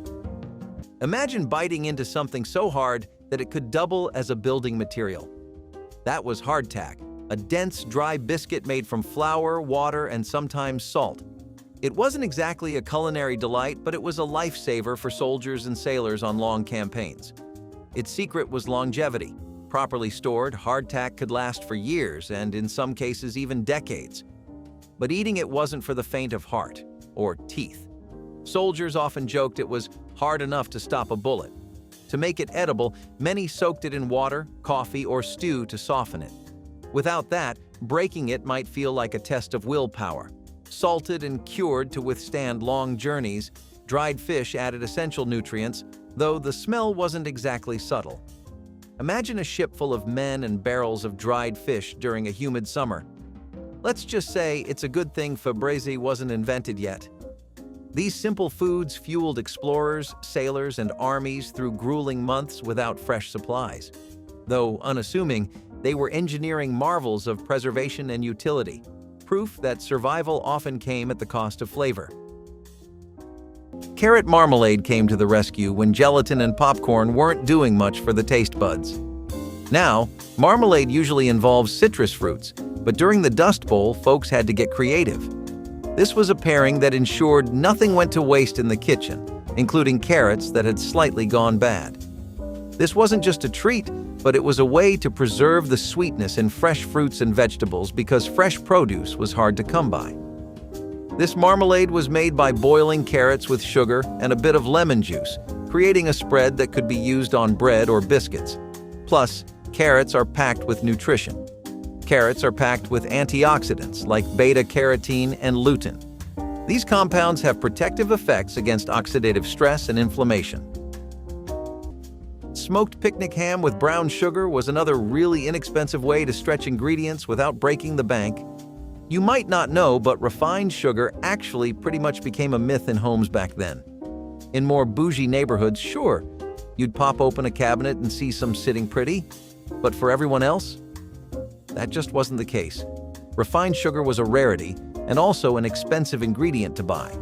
Brown sugar, on the other hand, was the perfect fix. Cheap, available easily, and barely distinguishable, it was the backbone of a lot of wartime cooking. Also, the smoked picnic ham isn't really authentic either, at least not in the way you're thinking. Ham usually is made from the hind leg, but picnic ham is cured, and it's cut out of the shoulder. It's got mostly the same texture, but it's a bit on the cheaper side because it's tougher and has a higher fat percentage, which wasn't really a bad thing. I mean, the people were definitely lacking some of that in their diet. Smoked picnic hams with brown sugar were most regularly made around things like Thanksgiving and Christmas. It was a nifty little way to make everyone feel like they were celebrating. Real quick, if you're loving this content as much as we loved making it, hit subscribe to stay connected and help us reach even more amazing folks like you. This recipe really made a name for itself during the mid-1930s to 40s when people were facing a dire shortage of eggs. Still, if you did not have even some potatoes on hand but still wanted a pancake to cheer your kids up, you would go for eggless pancakes. Some shortening, sugar, milk, and salt were all you needed to make this version of the beloved American dish, plus just some water to bind if you could not find any milk to spare. Lucky were the homes that had lard, as that really made for some fluffy and thick cakes, but complaining was not really something people did during those times. A simple recipe like this let them revisit the taste of pancakes from back when they had fully stocked fridges, after all. In the chaos of ancient and medieval warfare, time was a luxury, and so was leavened bread. When soldiers needed sustenance on the go, they turned to flatbread, a simple yet effective solution. Made from flour and water, sometimes with a pinch of salt, it required no rising time and could be baked on a flat stone or a metal plate over an open fire. Flatbread was a culinary bridge between cultures. From the Roman legions to medieval Arab armies, its versatility made it a universal staple. Soldiers could eat it plain, use it to scoop up stew, or even wrap it around dried meat for an early version of the sandwich. And unlike leavened bread, flatbread was far more forgiving. It could survive days of travel without becoming a crumbly mess. It wasn't all perfection, though. Cooking over a fire meant the bread could be scorched in seconds if you weren't careful. More than a few soldiers probably had to settle for extra crispy flatbread when they got distracted by a battle horn. Still, this simple, adaptable bread earned its reputation as a battlefield favorite. Boiled carrot sandwiches was created from the weird culinary gap left by increasing prices and thinner savings accounts. Like we said, people wanted vegetables that ticked the cheaper and tastier most boxes for them. However, even that was getting tough. Some of the worst stretches of the Great Depression left people with frustrations and creativity alike. Whipping up dishes like this was common, and the boiled carrot sandwich definitely stayed during the time because of its simplicity. Americans love a good sandwich, and they adore an easy-to-cook filling. Boiled carrot sandwiches definitely met most of the criteria, as roasting cheese to create an open-faced sandwich was a popular choice. Suffering the same fate as other dishes on this list, the boiled carrot sandwich eventually died out as economic growth increased in America. Scrambled eggs had a massive makeover during the World War. It was a lot more common to add chopped parsley and chives to them rather than bacon and hash browns. Rationing efforts meant that a lot of basic ingredients were amiss, not just meat. While people were fighting over scraps of bacon, the sudden egg shortage really took them by surprise. Eggs were a pretty common breakfast, which I think is true of anywhere in the world.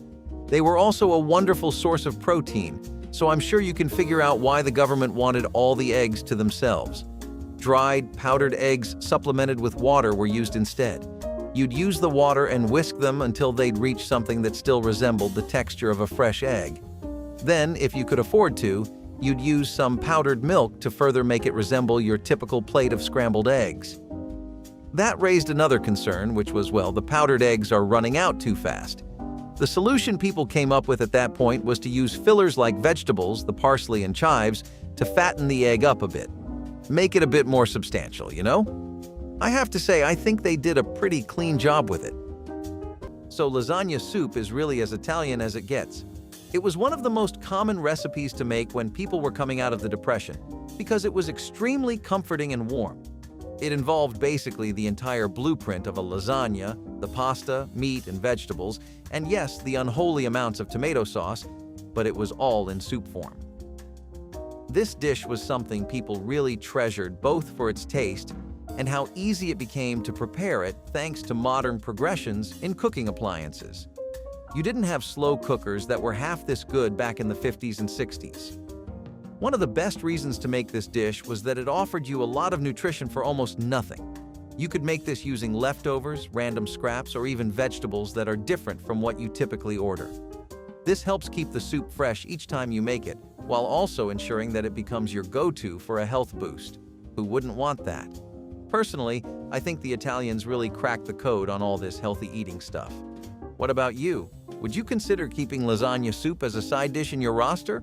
Or are you a purist who swears there's nothing better than the classic layered, cheesy lasagna? Despite the prices of white sugar dropping as a whole after the First World War, leading molasses to decline in popularity, they made a strong comeback as the engine fueled a great batch of molasses cookies.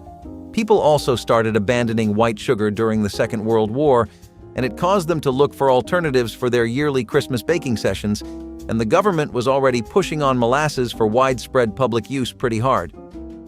Eventually, people saw the value, and the ones that did not have to because it was so much cheaper to get molasses than any other ingredient. That, along with some sorghum syrup, meant that people could still enjoy a fresh batch of hot cookies and warm milk to welcome the winter. It might not seem like much, but maintaining tiny traditions like that meant a lot to people and kept their spirits going as the days got harder and costlier. A soldier in the trenches, weary from the day's march, taking a moment to relax with a mug of beer in hand and a hunk of cheese by their side. It might seem like a simple luxury, but for soldiers throughout history, beer and cheese were essential parts of their rations.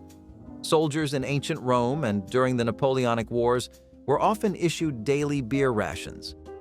This wasn't just for comfort. Beer, with its high water content, was a safer alternative to potentially contaminated water. It was a source of hydration, calories, and a little morale boost.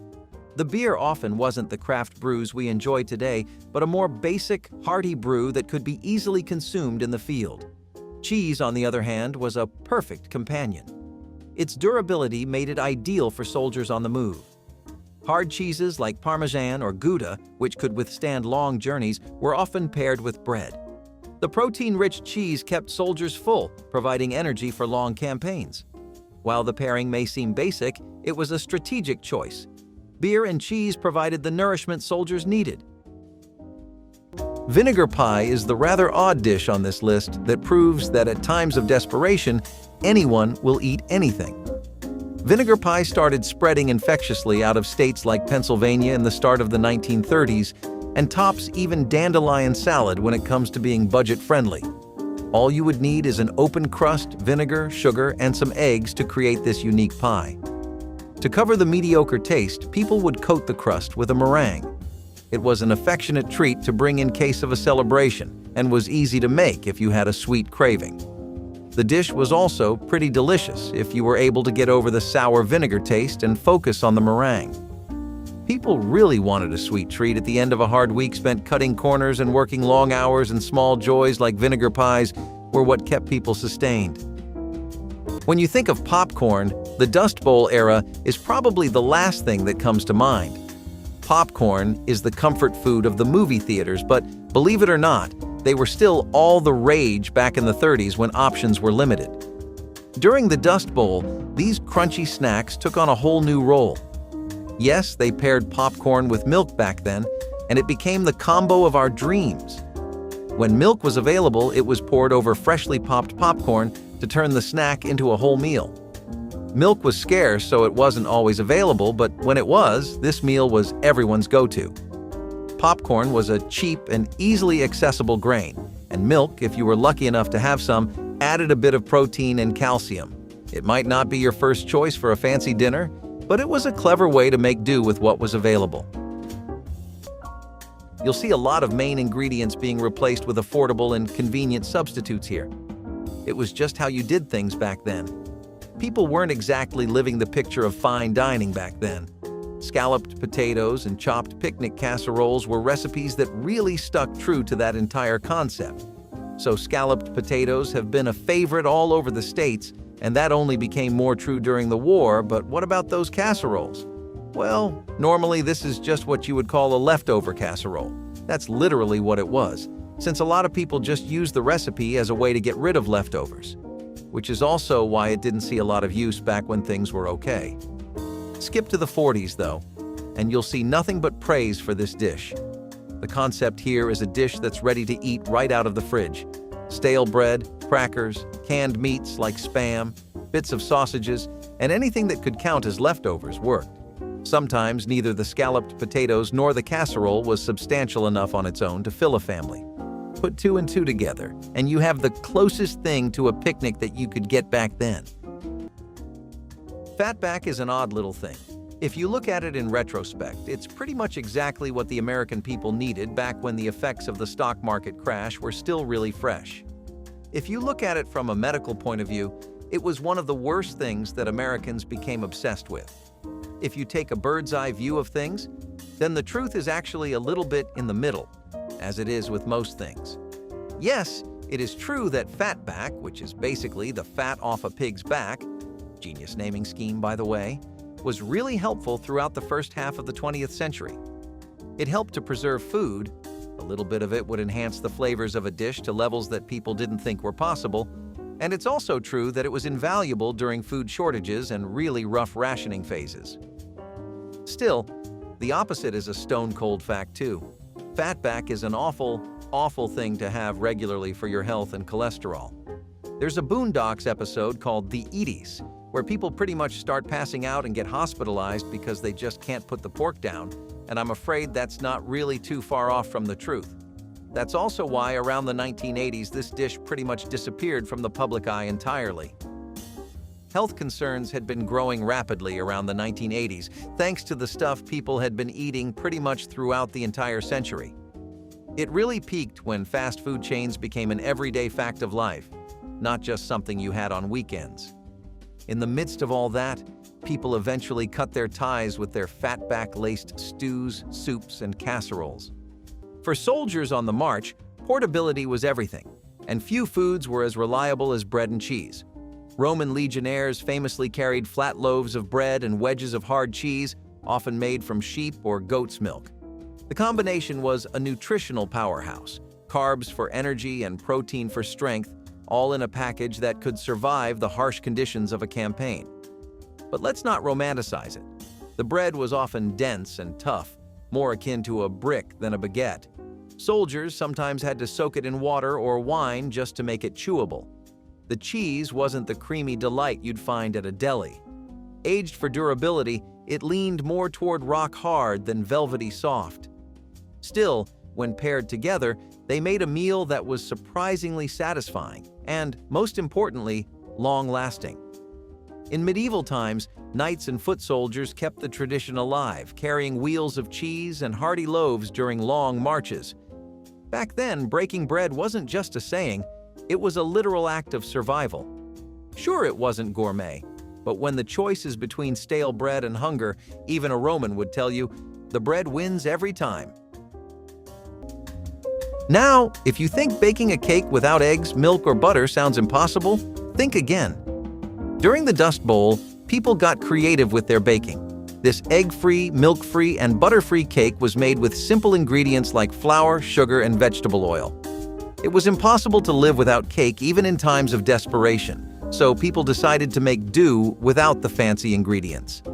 Now, I know eggs, milk, and butter don't sound fancy to us, but these ingredients were a luxury to find during the Dust Bowl days, and even if you did find some, it was never enough to whip up a whole cake. The cake might not have been as rich as its traditional counterparts, but it was a sweet treat that offered a bit of comfort during difficult times. Chicken bogs are some of the best things you can ever get in South Carolina. They're a classic in the Low Country, and it's one of the best one-pot dishes ever made in the country. This dish makes full use of chicken, rice, and sausage, and you know that any rice-chicken combination is a classic format for comfort food. This uses andouille, which is a type of smoked sausage that's known exclusively for its strong flavor. Then sometimes there are vegetables and chicken thighs in the broth. The big part of the names actually comes from the fact that it's a broth that is really heavy on the slow cooking. The rice also absorbs all of the broth, and this gives it an almost porridge-like texture and consistency, but an extremely rich flavor that you wouldn't find anywhere else. You can find this in North Carolina and Georgia too, and it's one of the most effective meals for big families. That state has always had a high population and a culture of big families, so it makes sense that dishes like these got popular there. Another thing that's really popular is the Hemingway Chicken Bog Festival, which actually does get held every year in Hemingway in South Carolina. As you can probably guess, the theme is exclusively chicken bogs. We have had a pretty concerning lack of pies on the list so far, right? Let's fix that by going down memory lane where we can find potato and onion pies, a delicacy that took America by storm, especially in the Midwest. Dried potatoes, sliced onions sprinkled with salt, pepper, and garlic, and you had a pretty killer pie. If by some luck the average household back then had some cheese to spare as well, then some serious fine dining would take place. Parmesan cheese was something Grandma incorporated much later when it became readily available again, but the authentic gritty potato and onion pie of the early 30s was an experience in and of itself. Some dishes just exude an air of comfort and homeliness, like being back in your childhood neighborhood at 7 a.m. on a really sunny day. This was definitely one of those. For centuries, armies on the move relied on foods that were as tough as the soldiers themselves. Dried beans and lentils were real tiny powerhouses of nutrition that were easy to carry, nearly impossible to spoil, and packed with protein and calories. With a little water and patience, these humble legumes could transform into a hearty meal capable of sustaining entire armies. They were very economical. A single sack of lentils could feed dozens, making them a staple in ancient armies like the Romans and the Greeks. Lentils were so integral to the Roman diet that some historians called them the soldier's caviar, though that might have been more wishful thinking than reality. Cooking them, however, wasn't always straightforward. Soldiers often had to soak them overnight, a luxury they didn't always have during marches or battles. This meant the occasional crunchy surprise when time ran out. Despite their simplicity, beans and lentils had one undeniable perk. They could adapt to almost any flavor. Whether cooked in a broth with onions and herbs or simply boiled with a pinch of salt, they delivered the nourishment soldiers needed to keep fighting. And while no one was writing poetry about legumes, one thing was certain: these little guys pulled their weight. We've got one thing straight: meat was scarce during the dust storm era, so jackrabbits became a surprising alternative. These nimble critters were abundant in the wild, and they provided a valuable source of protein. Jackrabbits were often stewed or roasted, and its meat was said to be quite flavorful when prepared correctly. Jackrabbits, those long-eared critters that seemed to hop faster than a speeding bullet, became a potential meal. I'm not sure how they caught them, but I imagine it was a wild chase through a dust storm. Cooking jackrabbit was more of a skill than creativity, and preparing this dinner was a labor of hard work, as it was a lean meat that needed to be tenderized and seasoned well. But when done right, it was totally worth it. Beef barley soup is but a humble dish that comes right from tales of peasant wives making hearty breakfasts for their families. Sorry for sounding like a Lord of the Rings extra for a second. Really though, beef barley soup is as vintage as a recipe can get. Barley itself is one of the most ancient grains we have, not just in the States, but all across the world. Again, the idea of pairing it with beef is something we took from our European buddies that immigrated to Uncle Sam's greener pastures. When they weren't looking so green, and trust me, the 1930s and 40s were a long time, it was in everyone's mutual interest to play it smart. By that I mean there was a lot of inspiration to take from all the different communities around in the States. What is America if not a melting pot of different cultures? Beef barley soup used a lot less meat than the recipe typically calls for, but the substitute of roasted vegetables really brought it all together in a wonderful way. It was now not just a peasant dish for field workers, but something everyone had daily, because it was the best they could get. Kentucky's Burgoo Fest in Owensboro is actually one of the best things to do in the whole state. The Burgoo Festival is one of the most renowned festivals across the country, and Owensboro itself is known as the Burgoo capital of the world too. The actual history of the burgoo comes from the 19th century African American communities that first made this into a southern dish. A lot of them were working in plantations and had to really play clever with their ingredients, and this meant that burgoo was something people couldn't live without. That only got worse when the Civil War rolled around and people started incorporating the recipe into the mainstream due to its ability to feed massive groups of people. The burgoo itself is this really thick and dense stew that has mashed potatoes, chicken, and all kinds of vegetables. You know those little quirks that each state has? The kind of thing that it becomes popular for, that everyone starts recognizing it for? That's basically what this was. Speaking of molasses, they also went really great with some slow-baked beans. Molasses have a knack for adding a lot of deep flavor to a dish, and the fact that these were usually left overnight to absorb all of it made for probably the best baked beans people could get in those times. It was especially popular as a summertime meal. Baked beans were not too hard to get, not the tinned versions because those were still pricey. Once you had some, you would just leave them in water to soften, and then the beans would be baked for 8 hours straight overnight. Making it was a whole day, literally. But once you were done with the prep work, it was all just a waiting game, and this was one time where being patient really paid off. During long military campaigns, soldiers needed food that could withstand the rigors of travel, storage, and time. Salt pork and beans, a combination that became a military staple, particularly during the colonial and Napoleonic Wars. Salt pork was the go-to protein for soldiers because it could be stored for months without refrigeration. The pork was heavily salted to preserve it, a method that also gave it a distinctive, sometimes overpowering flavor. Soldiers learned to love, or at least tolerate, the salty taste, especially when paired with the hearty goodness of beans. Beans, often the dried variety, were another long-lasting and easy-to-prepare food source. When combined with salt pork, they formed a simple, calorie-dense meal that could be boiled up over a campfire. Whether cooked with a little extra fat or simply simmered in water, this dish provided the soldiers with both protein and the energy to endure grueling days on the march. Of course, the meal was hardly a gourmet affair. In fact, some soldiers were less than thrilled by the monotony of it. As any soldier might tell you, when it comes to survival food, variety takes a backseat to reliability. Salt pork and beans delivered just that: reliable sustenance, no matter the season or the conditions. Prune pudding was one of the more niche dishes that were created during the Great Depression. What really was surprising was that prune pudding extended to the upper royalty as well, since even prominent VIPs would also be real low budget with how they eat. Prune pudding became very popular as a result of the efforts made by First Lady Eleanor Roosevelt, who would serve prune pudding at White House functions.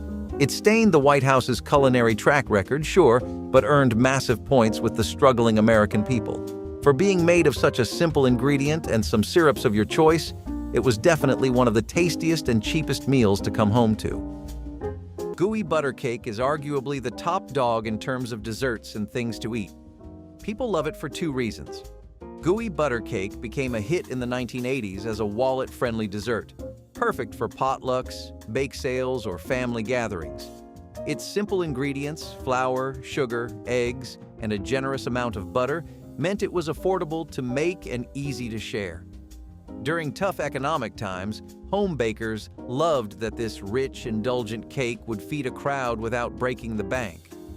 You couldn't beat that texture, and the buttery flavor is exactly what you need after a long shift in the summer heat. This cake is made with more butter than any doctor will say is safe for you, but the end result is just too delicious to pass up on.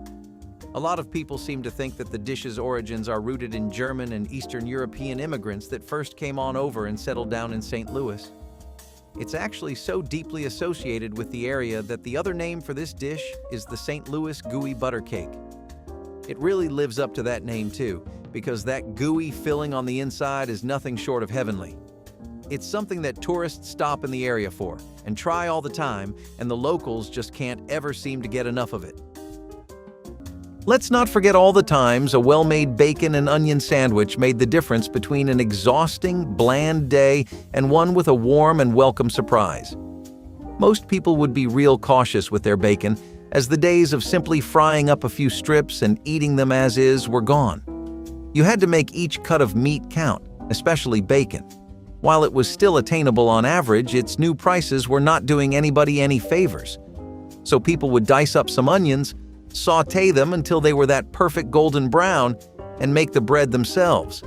Sometimes out of stuff like sawdust when dough would not be available, and there you had it, a perfectly vitalizing sandwich ready to put the spirit back into your tired body. Grandmas had this perfected down to a science, as they seemed to have developed a natural intuition for how much bacon, salt, and onions a good sandwich needed.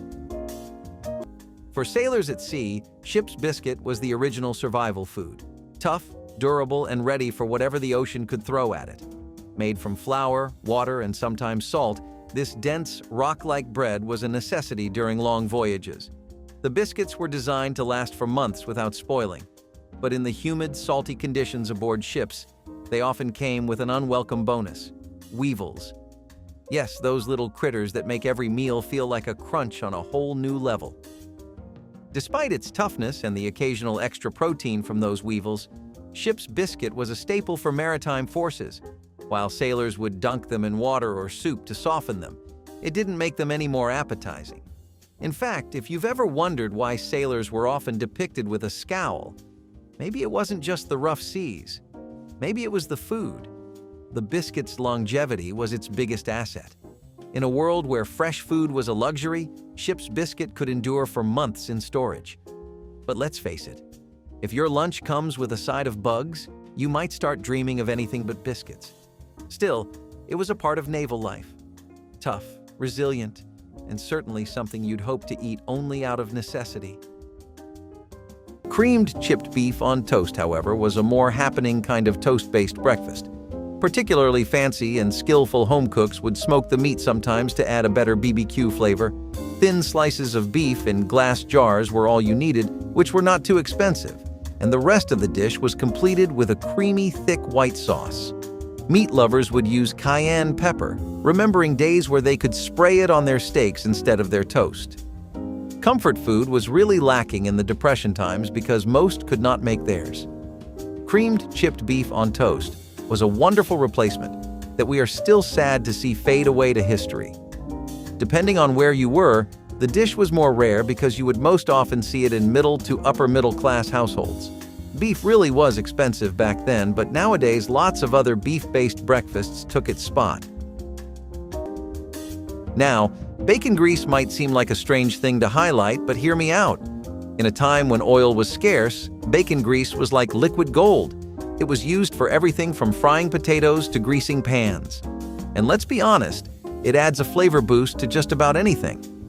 Can you imagine making biscuits with bacon grease? Oh, it was good. Bacon was one of the few adorable meats during this time, and it left behind grease, which was way too good to just toss out. Now, I know this bad boy has no nutritional value, but sometimes all you need is a little flavor in your life, and it's fine to have cheat days sometimes, right? So, while it might not be the healthiest option, it certainly helped to make those Dust Bowl meals a little more enjoyable. Mildred Armstrong Kalish lived in Iowa during the Great Depression. She recalls cooking with bacon grease, which she called her family's Tuscan olive oil. So, barbecue spaghetti is a Memphis, Tennessee classic, and it takes the best of both worlds. You have barbecue, which is something that Memphis swore long ago that it couldn't live without, and you have spaghetti. Memphis-style barbecue works extremely well with spaghetti because it has a big focus on the smoky and tangy side of things. This barbecue uses a sauce that's made out of marinara and a tomato-based barbecue sauce too, which is a big part of what gives it that smoky flavor. Then, you have your pulled pork and chicken, along with some classics like bell peppers and garlic, which give the dish its finishing touches as far as flavor is concerned. Despite its status as a regional classic, this is really just a new dish that only recently made its name in the Memphis food scene. It wasn't always there, but what was a big and ancient part of Memphis tradition is barbecuing. You could just consider this another successful experiment in that long-lasting tradition. It's originally believed that African American communities came up with barbecue spaghetti, and it was probably a way to get rid of leftover meat. Since there probably wasn't enough to constitute a full plate, people would often mix it with any kind of grain or starch to get a full meal. Potatoes had more use than just what was under all the layers. Once peeled, people would often fry the potato skins as a midday snack. Nothing would ever go to waste in homes back then, as you must have gathered by now. If they can make stuff out of sausage drippings and drain the fat from bacon to reuse, frying up some potato skins does not seem that out of the box at all. These fried skins were the perfect sidekick to potato pancakes, and the fact that the skins had a lot of health benefits made it all the more appealing. Things like this really helped to keep appetites in check, and that meant that the financial situation of the home would be calmer too.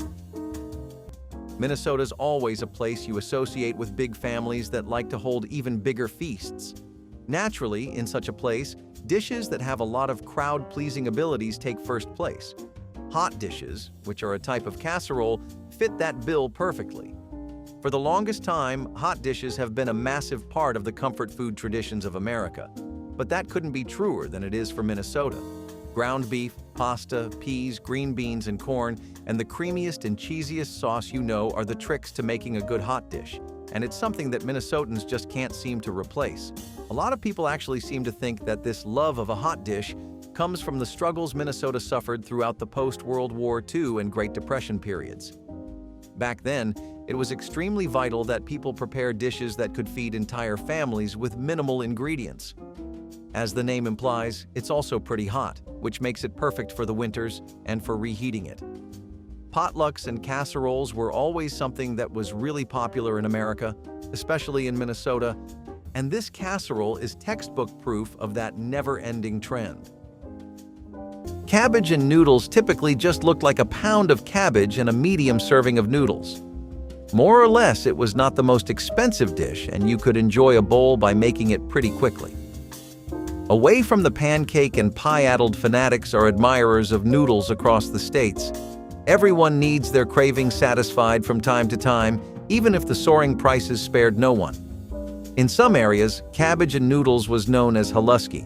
However, in most places, it was simply referred to as cabbage and noodles, the most typical Depression-era noodle recipe. It's a must-have that needed to be in your repertoire if you were to survive the times and not forget every taste you ever loved. Someone really needs to study how times like these bring out everyone's culinary creativity. What about Sally Lunn bread? Have you ever heard of that? I bet it's a little new to you. Otherwise, I'll feel bad for not knowing. This dish was something that we got from our English immigrants that first began to settle down here, and it involves this yeast-leavened bread. It's such a popular item in the States, and it's one of the lightest breads you can ever have. Now, English records talk about an actual Sally Lunn who made this, but recent attempts at trying to verify this always seem to come up short. Basically, nobody knows if there was a legitimate Sally who made the bread, but it's legendary all the same. Its reputation is just as ancient too, since this can be tracked all the way back to the 18th century, when the English colonial settlers first came over. It was later popularized again by immigrants, but the very first records of the bread come from this time period. It's sometimes comparable to brioche, but people also think of it as a breakfast bread or something similar to bread pudding. It got widely popular in all kinds of Southern homes as the ideal way to start your morning, and it took next to nothing to bake. All you needed was your typical ratios of butter, sugar, and milk in the dough, and you were pretty much good to go. By the way, it goes great with some tea. As far as names go, this is probably the most insulting one I've ever seen. But nonetheless, a garbage plate is a Rochester classic, and if you're ever in New York, you'd be doing yourself a disservice by not trying it. Yes, you heard me right. A garbage plate. Not following? I wouldn't blame you. If someone told me to eat that, I'd probably think they were making fun of me. In reality, though, a garbage plate is pretty much just this massive behemoth-sized platter that you can really customize and adjust however you would like. Pasta fan? Throw in some macaroni and homemade fries. Meathead?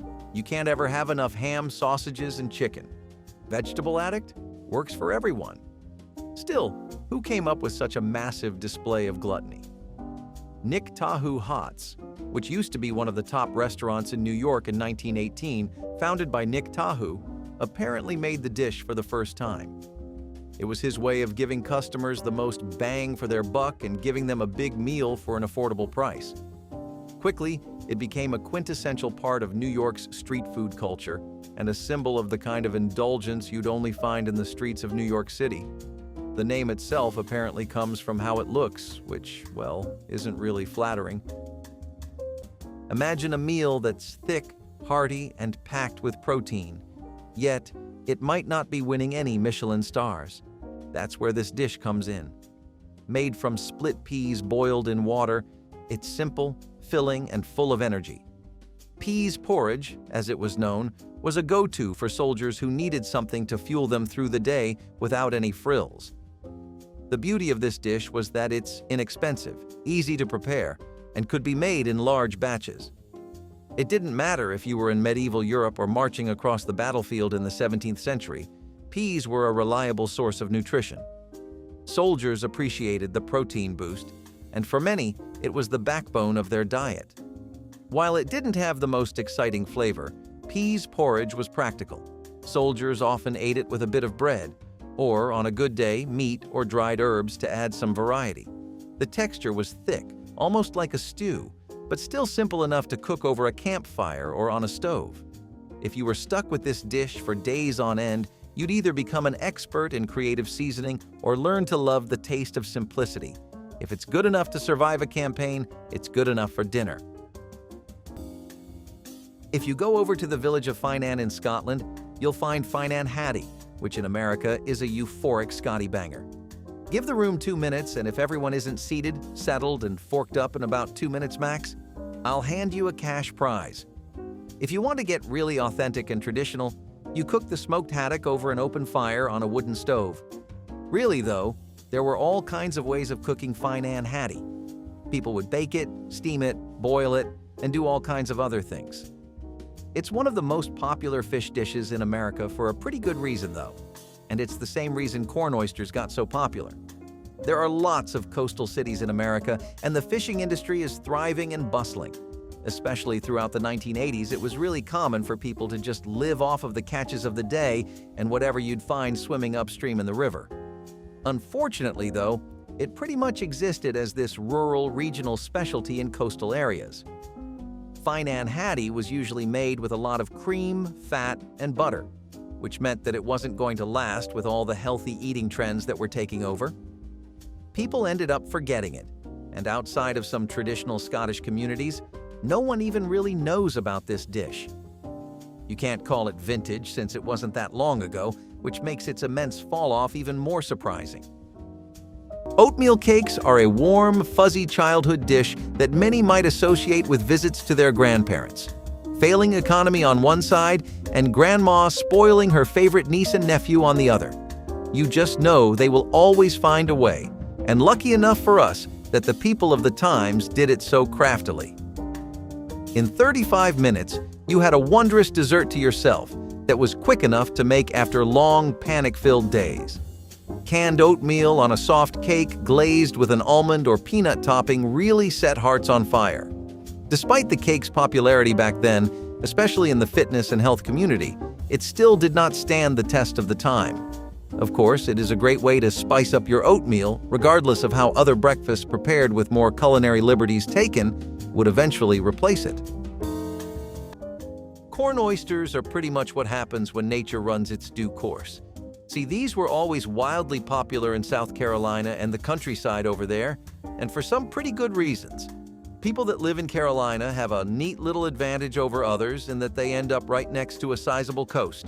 Of course, this means they get all the benefits you'd normally associate with living by the coast too. Namely, a never-ending supply of fresh oysters.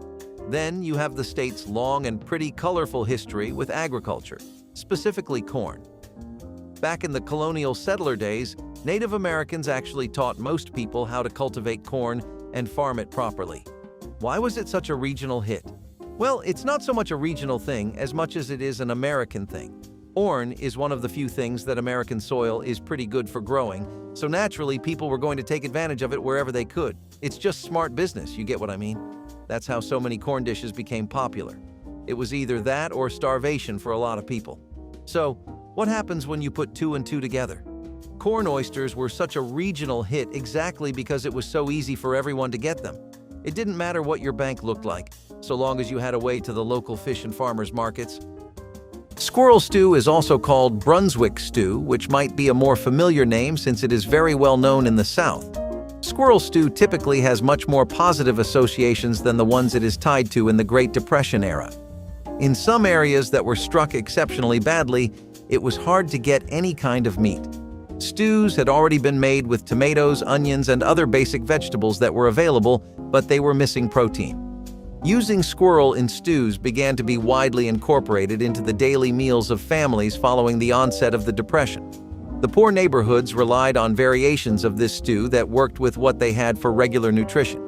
You have to consider that these were families used to eating meat before the brunt of the era hit America, and so squirrel meat was a welcome change. Lentil stew was a popular choice for armies in need of a high-protein, long-lasting food source. Dried lentils, easy to store and transport, packed a nutritional punch.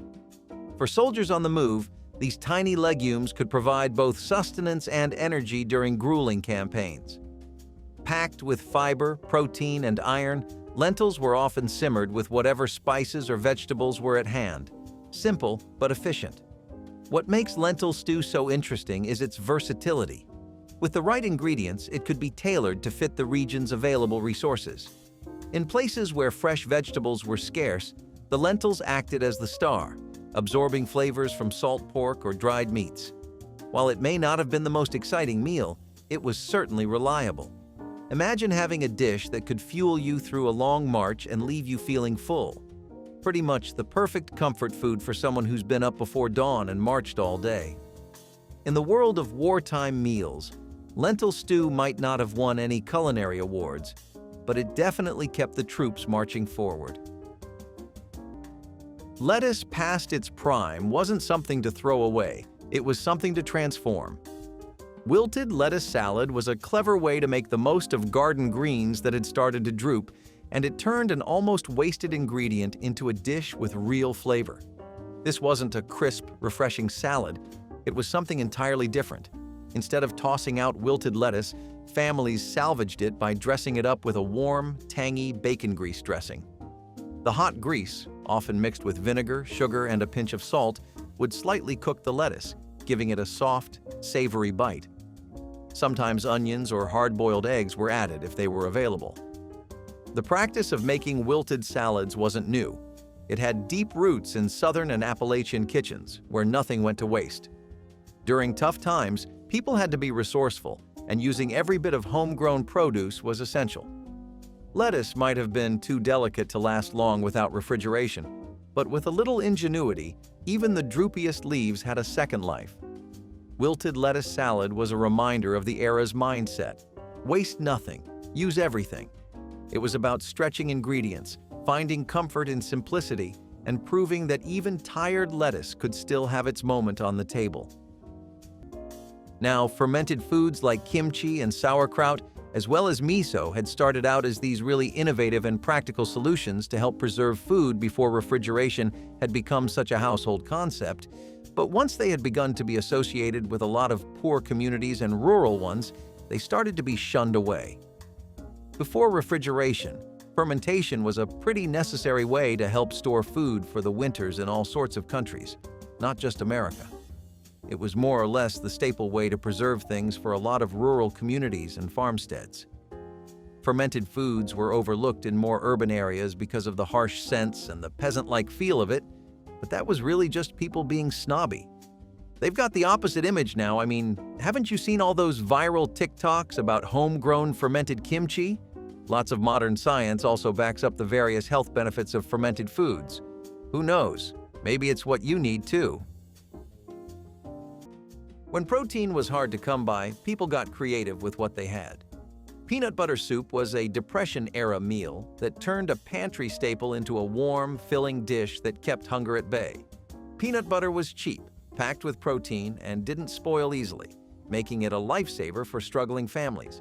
Instead of spreading it thin on bread, some turned it into soup. The method was simple. Peanut butter was mixed with water or milk and heated until it became a creamy, slightly nutty broth. Some added sugar for a sweeter version, while others used salt and onions to create something more savory. This dish wasn't just a product of tough times. Variations of peanut-based soups existed long before the Great Depression, especially in African and Asian cuisines. But in America, it became a way to stretch a single jar of peanut butter further than sandwiches ever could. It may not have been a culinary masterpiece, but peanut butter soup did what it needed to: provide warmth, nutrition, and just enough comfort to make a tough day a little easier. For those who ate it, the memory stuck. Not for its taste, but for what it represented, making do with whatever was on hand and turning the simplest ingredients into survival. If you go on over to central New York, specifically Utica, then you'll actually find an interesting bit of the local cuisine there known as chicken riggies. Tired of pastas? Give this one a shot. I promise it might turn your world upside down. This dish is entirely inspired by the Italian-American communities that are so dominant throughout Utica, and it's something that you can never go a day without seeing in upstate New York. The strong scent of hot peppers and chili flakes carries for miles, and it's that spice that people most strongly associate with a chicken riggie. This dish is pretty much named that entirely because it uses a lot of rigatoni pasta, which is the main star of the show here. It's made using chicken, cream, and all kinds of spices, and it even uses banana and cherry peppers. Come on, when's the last time you heard those names in a dish? I'll wait. Until you figure that one out, let's talk about some of the history here. This dish goes back to the 1970s, where it's really popular in Italian-American culture.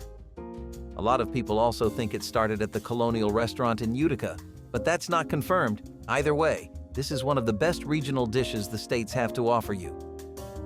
Islands have a longer history than you might think. They were originally a survival food for poor people, right? Especially in the American South. Now, it's exactly those roots that tied it so strongly to its community. People had been relying on this for years, and they had honestly come to be too familiar with it, especially in African American communities. In West Africa even, you have lots of dishes that involve offal meat. But chitlins weren't out of their initial image just yet. They were still considered a poor man's food, and in truth, that is what they were. Even in the late 1800s, it was really just sharecroppers and southern farmers that had these. It wasn't until the early 20th century that chitlins had become rooted the way I was talking about. They were still largely popular in just the South, but it was things like the chitlin circuit where legends like Aretha Franklin and B.B. King's were known to perform and help turn them into a common food. I mean, the circuit was known for having chitlins on hand all the time. Despite that, they still were considered a low-class food mostly because of the way it would take hours to cook and clean it to remove the smell. That part really put a lot of people off of it. Recently, though, in the 2000s, a lot of soul food restaurants have tried to reinvent it and have started offering chitlins served in really premium ways, doubling down on the cultural attachment while bringing culinary finesse. When a meal needed to be stretched as far as possible, soup was often the answer. Cabbage and dough soup was one of the simplest ways to turn a few humble ingredients into something warm, filling, and, on good days, almost satisfying. Cabbage was a Depression-era staple.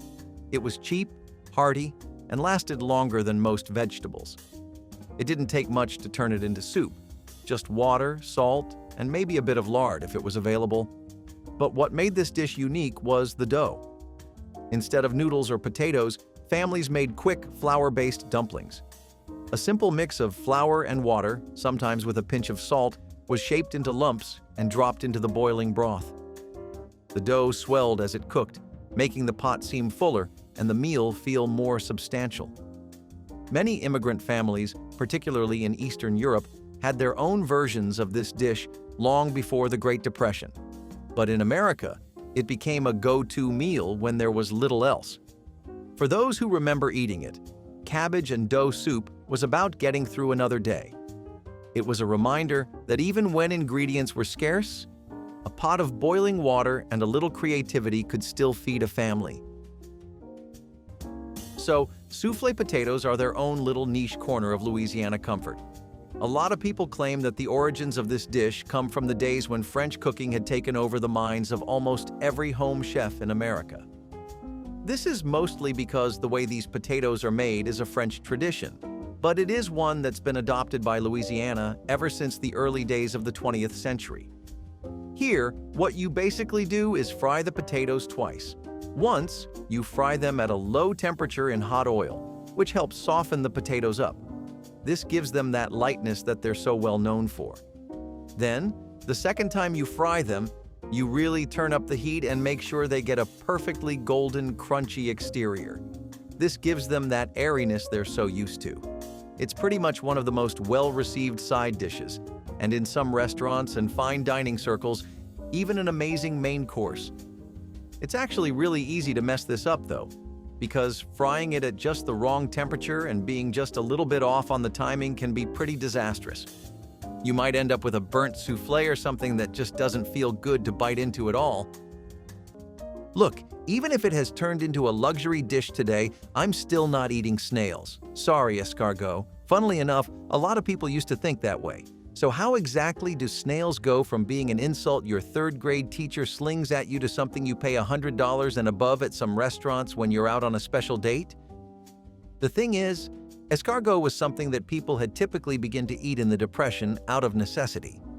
Since there was nothing around, people had really took to exploring what Mother Nature had to offer. What they found out was that snails actually weren't so bad in a pickle, but that didn't mean they wanted to keep the habit long-term, until French restaurants in the middle of the 20th century began to popularize the dish once again. Now, escargot started to become something of a premium, a fine dining dish associated with Parisian restaurant culture, and all the white wine it came with didn't help that at all. People in hard times had a simple rule. If it had even a hint of usefulness left in it, you didn't throw it away. That's how something as unlikely as boiled corn cobs became the key ingredient in corncob jelly, a Depression-era creation that turned scraps into sweetness. After the kernels were stripped away for meals, the cobs weren't discarded. Instead, they were simmered in water until they released a light golden liquid. With a little sugar and pectin, that liquid thickened into a jelly that looked like honey and had a delicate, slightly corn-like sweetness. It was spread on biscuits, drizzled over pancakes, or simply spooned onto whatever bread was available. For farm families, corn was already a staple. Cornmeal, cornbread, and even corn dodgers were common. But corncob jelly was a stroke of ingenuity, proving that even the most overlooked part of a harvest could serve a purpose. It was especially popular in rural areas, where stretching resources was second nature. To some, corncob jelly is a relic of the past. To others, it's a reminder that making something from nothing wasn't just a skill, it was a necessity. It turned what should have been waste into something worth savoring, one jar at a time. Scrapple is this meat pudding that's pretty much made out of trimmings, scraps, your typical offal. Then you throw in some pork loaf and cornmeal, and we really start to smell some flavors coming together. It's got a pretty grainy texture and is made entirely out of pork fat, and it's one of the most common things in mid-Atlantic regions. Whether you find yourself in the trenches of New Jersey, surrounded by deli food in Virginia, or whether you can't get a decent meal in Delaware, you can always rely on some budget-friendly diner serving scrapple. It's actually this European dish that settlers used really popularly throughout the region, especially in Pennsylvania. Did you know that place used to be the #1 spot for German immigrants to go to? It's where the very first German immigrants began to settle down, after all. A lot of the reason that something ends up being considered rich is because people with money tend to really just value the different subtleties and nuances in their ingredients. Heirloom tomatoes were once considered a poor man's food, tasting different than how the usual ones did. This is what led to a lot of people just marking them off and thinking they're not really worth the time or money, but later on, this is exactly what made them rise to fame too. Plus, there was a practical reason. Heirloom tomatoes were grown with an emphasis on flavor, complexity, and just being a generally more pleasant experience with more depth when it came to flavor. Normal tomatoes were grown prioritizing their resistance to rot and disease. They were meant to last long and be sturdy. Farmers didn't really think much of how juicy they would be, how they would feel to touch, and the texture. Later on, towards the end of the 20th century, it was these exact reasons that caused heirloom tomatoes to start becoming more and more beloved among food circles in America. Now, they're considered a very premium ingredient. When sugar was too expensive and food had to stretch, people turned to what was available. Molasses milk was a simple but effective way to add some much-needed energy to the day. Molasses was a pantry staple in many homes, especially in the South, where sugarcane processing made it cheap and accessible. It lasted longer than sugar, had essential minerals like iron and calcium, and most importantly, it was affordable. Families would stir a spoonful into a glass of milk, creating a slightly sweet, slightly bitter drink that packed more nutrients than plain milk alone. Some even believed it had health benefits, making it an early version of a fortified drink. This wasn't just a product of the Depression. It had been around for generations. In farming communities, molasses was often used as a sweetener when refined sugar was too costly. Children drank it before heading to school, and laborers relied on it for an energy boost before a long day of work. For those who grew up with it, molasses milk was a taste of childhood, a reminder of tough but resourceful times. It wasn't fancy, but it was proof that sometimes all you needed was a little sweetness to get through the day. Collard greens have been a peasant food for many reasons and for a long time. They were really popular in African American culture for sharecroppers, small farmsteads, rural villages, and more. A lot of people relied on them for centuries, but their reputation was always that of low-class food. Towards the 20th century, collard greens began to gain some respect as a symbol of the South and its humble, rustic cuisine. Now, what I like to think is that this dish was in the right place at the right time. See, towards the end of the 20th century, there was a massive health scare going around all of America, particularly the South. What can I say? Years of drippings, bacon, lard, fat, and deep frying things in oil or beer or both may do that to you. Collard greens began a light that people were flocking to, full moth style. People were familiar enough with them, had an acquired taste for them too, and liked all the different spins you could throw on the dish. So for a lot of people, they were the first step towards a healthier lifestyle. And that's really why they did a complete 180. Eggs goldenrod. An interesting name for a dish, don't you think? What's even more of an eye-catcher is the fact that this apparently looks like a goldenrod, the actual flower. Eggs goldenrod were a breakfast dish that pretty much started to become popular throughout the 1950s and 1960s, but also had a resurgence throughout the 80s. In that decade, their reputation existed only as this breakfast dish, which was right out of the cookbooks of the early 50s, and that gave it a lot of pull with a certain crowd. Towards the end of the 20th century, there was this movement of bringing back vintage retro dishes that people had largely forgotten. What really is a goldenrod, though? Well, the dish itself is this really thick mix of egg yolks that are mashed and served over a bechamel sauce. You typically pair this up with toast and call it a day, but some people really go all out with herbs, seasonings, and all kinds of hash browns too. As far as vintage breakfasts go, this is one of the best recipes to pick out from the 20th century. It's also really light and healthy, so it makes for a pretty calorie-conscious breakfast. You get to indulge in some flavors you wouldn't find today on top of keeping that deficit going. Offal had almost a one-to-one copy of bone marrow's experience. It was offal that was considered peasant food since way before any of our recent centuries, like this thing goes as far back as sardines do. Organ meats have never really been popular in any part of America, historically speaking, not until recently. But how did we get here? Well, a lot of chefs had a hand in helping people be more open to the benefits of nose-to-tail eating. If you aren't familiar with the term, it just means to not waste any part of the animal, from the nose right down to the tail. They wouldn't just serve it up in a gamey, metallic-tasting stew, though. They'd give proper recipes with sides and dips accompanying the offal dish, bringing out the best in. Plus, besides just high-end restaurants and an appreciation for different kinds of food growing among the American people, it kind of got popular with the foodies. Lots of high-end restaurants started using liver mousses, braised hearts, or roasted bone marrow in their dishes. It's a whole thing. When party food had to be made on a tight budget, creativity took center stage. That's how bologna cake became a thing. An unusual but surprisingly resourceful dish that turned cheap lunch meat into something that at least looked impressive. Bologna had long been a staple of budget-conscious households.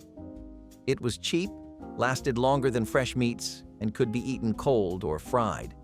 But when it came time for gatherings, families needed something that felt festive. That's where this layered creation came in. Slices of bologna were stacked like a cake, with a frosting of cream cheese or mayo spread between each layer. Some versions had mustard mixed in for extra bite. The final touch? A decorative piping of more cream cheese around the edges, sometimes with a sprinkle of paprika for color. As odd as it sounds today, this dish reflected a time when people made the most of what they had. In an era when processed meats were more affordable than fresh cuts, bologna found its way into countless meals. For some, bologna cake was a symbol of thrift and ingenuity. For others, it was simply a way to put something celebratory on the table when times were tough. Either way, it proved that with a little effort, even the humblest ingredients could be dressed up for an occasion. When apples were too expensive and food couldn't go to waste, people got creative. That's how green tomato pie found its way onto the dinner table, an unexpected dessert made from the last scraps of the garden. Unripe tomatoes, too tough and tart to eat raw, were sliced thin and cooked down with sugar, cinnamon, and a splash of vinegar to mimic the tang of apples.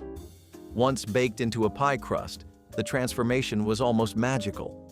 The texture softened, the flavors melded, and if you didn't know better, you might not have realized you weren't eating apples at all. This dish had deep roots in frugality, especially in farming communities. When the first frost threatened to ruin unripened tomatoes, families picked them early rather than letting them go to waste. In an era where every ingredient mattered, throwing food away wasn't an option. For those who grew up on it, green tomato pie was more than just a dessert. It was a reminder of making the best of what you had. It was about ingenuity in the kitchen, where necessity was often the only option. Even in hard times, a little sugar and a lot of creativity could turn the unexpected into something sweet. Gnudi is an Italian dish that we take from Umbria, and they're actually pretty similar to gnocchi. Imagine if you made your gnocchi with ricotta cheese and starches instead of the typical stuff. Gnudi, funnily enough, actually means naked in Japanese, and it's a clever little joke too, since gnudi isn't made with any kind of pasta wrapping like your typical gnocchi is. So, one of the reasons this dish got really popular was because of how badly people wanted to show off their skill in the kitchen.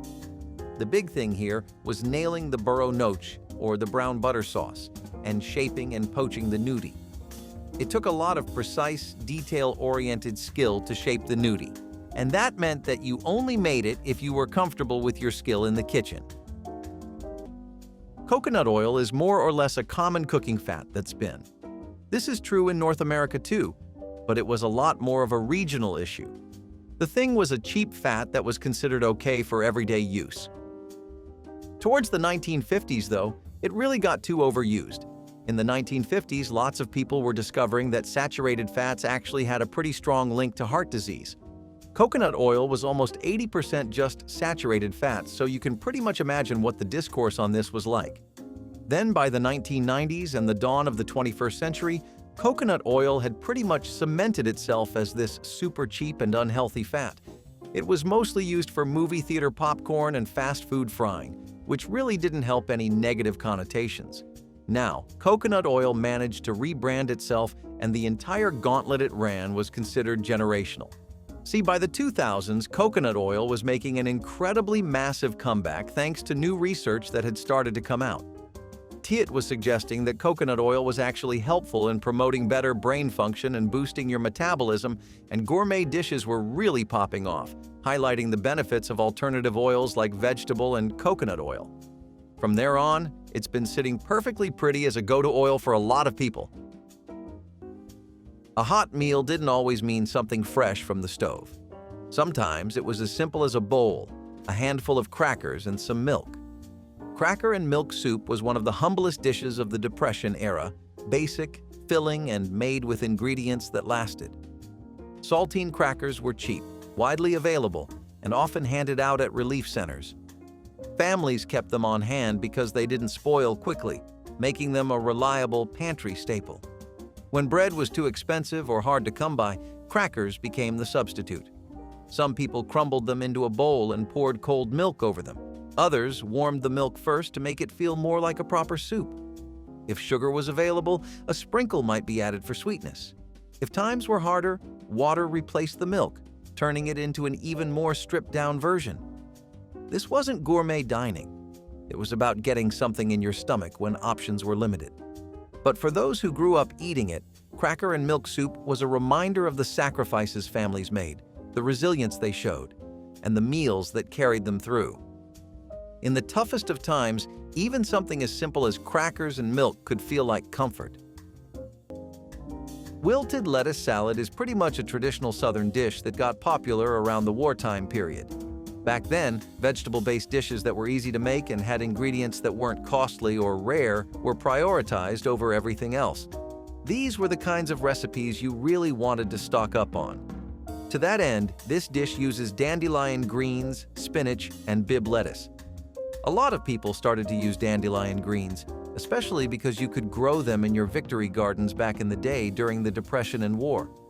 Its simple ingredients and its ability to keep you full made this one of the most economical choices to go for in a time when money was short and your pantry was even smaller.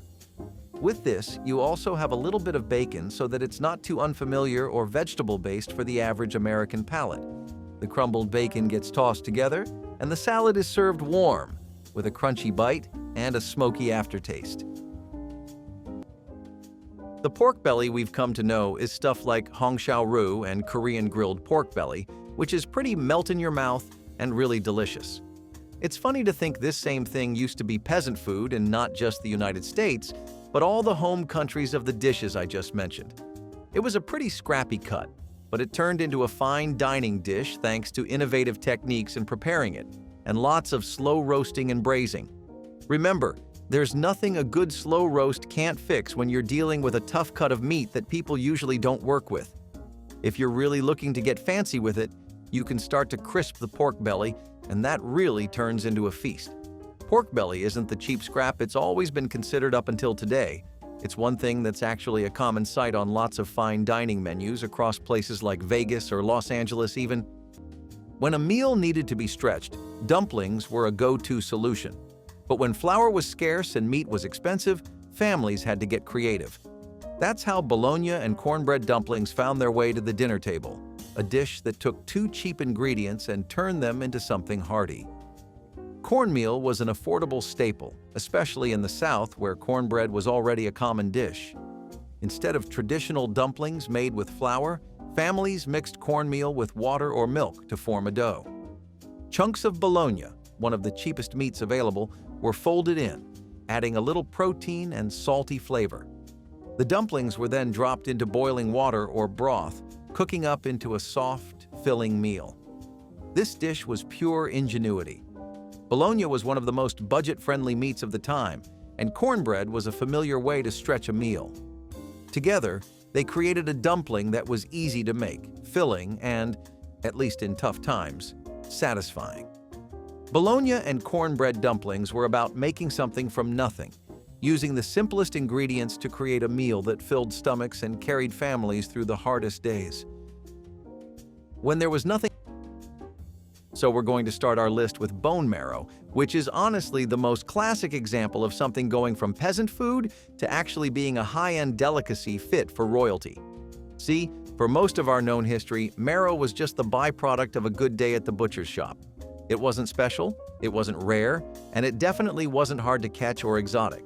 These were usually the things that would get you a good reputation, enough of one to end up on some bigwig's table, but bone marrow got the opposite end of the spectrum. And since butcher shops enjoyed the better part of a century as the top dogs, bone marrow was pretty abundant. Then you had all these people living in shanty towns and rural tribes and whatnot constantly swearing by it, and it really just created this warped view on the whole thing in urban areas. In the 19th and 20th century America, it was so common to see bone marrow stew everywhere you went, especially throughout the wars and the Depression. A few people towards the end of the 20th century helped flip the script, and one such name was Fergus Henderson, who helped bring bone marrow back to the scene with his roasted bone marrow recipe. American chefs who were fond of nose-to-tail cooking like Anthony Bourdain also helped popularize bone marrow dishes that were fit for any table.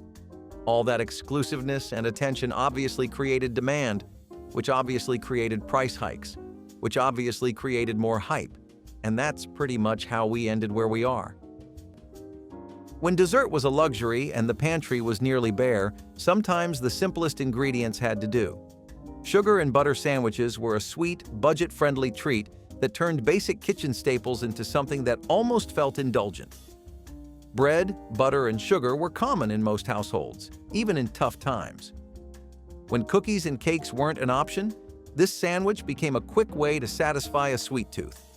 A slice of bread, often homemade or slightly stale, was spread with butter, then sprinkled with sugar. Some preferred it with white sugar for a crisp texture, while others used brown sugar for a richer taste. In some households, the bread was toasted to add a bit of crunch. It wasn't just a Depression-era creation. Versions of this existed across different cultures. French families had pain beurre sucre, while in the South, some added cinnamon for extra flavor. The appeal was in its affordability. Butter added fat for energy, sugar provided a burst of sweetness, and bread made it feel like a real snack rather than just a handful of sugar straight from the jar. Now, this is one meaty dish. Well, it doesn't take rocket science to know why this one has vanished from our tables. I bet you're not up to the task of hunting a bear, are you? Elk roast was all the rage for Native American tribes. Elk is native to North America and parts of Asia, and people have relied on it as a food source for centuries. You know, back when cattle weren't common in the States. This roast was a favorite in regions where elk was abundant, and its sacred recipe was passed down from generation to generation. So, why was it such a hit back in the day? Well, apart from the tribe's sacred connections to the animal which made it a favorite, it was pretty easy to make too. It was often slow-cooked over hot coals. Think of it as modern-day barbecue, just without all the fancy grills and tools. Elk meat was replaced by more readily available options like beef and pork. It's a shame, really, because elk roast can be a delicious and healthy meal. Pickled beef tongue was a classic back in the day. Some love it. Pumpkin seeds were considered a really cheap and leftover ingredient that was basically seen as a byproduct of pumpkin farming. In Mexico and the Americas, a lot of people used to eat pumpkin seeds for their nutritious benefits, but in early America, pumpkins were always grown for, well, the pumpkin, not the seed itself. The seed had two illustrious fates available to it, one of which was being thrown away to the local population of hogs and pigs, and the other was simply being discarded in the mud. Now, I don't know about you, but that's not really a satisfying ending to me, which is why I'm glad that they turned things around for themselves in the 1990s. Health-conscious consumers had really become a sizable chunk of the customer base in general, and they were beginning to rediscover pumpkin seeds for how high in protein they were, how full of healthy fats they were, and how the magnesium content in these was amazing. They were actually rebranded as a superfood, whether or not you can believe it. When fresh meat was a luxury and meals had to be made quickly, canned goods became a lifeline. Spam and noodles was one of those simple, no-frills meals that got the job done. Salty, filling, and just enough to keep hunger at bay. Spam had been around since the late 1930s, but it gained real traction during World War II when fresh meat was rationed. It was cheap, shelf-stable, and packed with enough fat and salt to last. For many families struggling to make ends meet, it became a reliable protein source. When paired with boiled noodles, usually whatever was on hand, from egg noodles to macaroni, it became a meal that could stretch for days. The preparation was as basic as it gets. The Spam was diced and fried in a pan until browned, then tossed with cooked noodles. If there was butter, that went in too. If not, a splash of whatever drippings were available did the trick. Some families got creative, adding canned peas or a sprinkle of black pepper for variety. Spam and noodles wasn't a gourmet dish. It was a reminder of resilience, of meals made from necessity, and of the days when a can of processed meat and a handful of pasta were enough to bring dinner to the table. Seaweed. Would you ever really like seaweed? I think that they're considered edible only in cartoons, but honestly, I was wrong. Seaweed actually used to be a survival food for a lot of coastal communities, and it has been transformed as this affordable everyday food to something that's completely the opposite. In America, seaweed was typically used either by coastal communities as a food they would eat when they would have nothing else or a fertilizer. Sometimes people would use it for animal feed and as a thickening agent, but that was really just in the Depression. It was definitely something that was exclusively considered poor man's food, though. People had begun to make such strong associations between seaweed and famine diets that the image was really hard to shake off.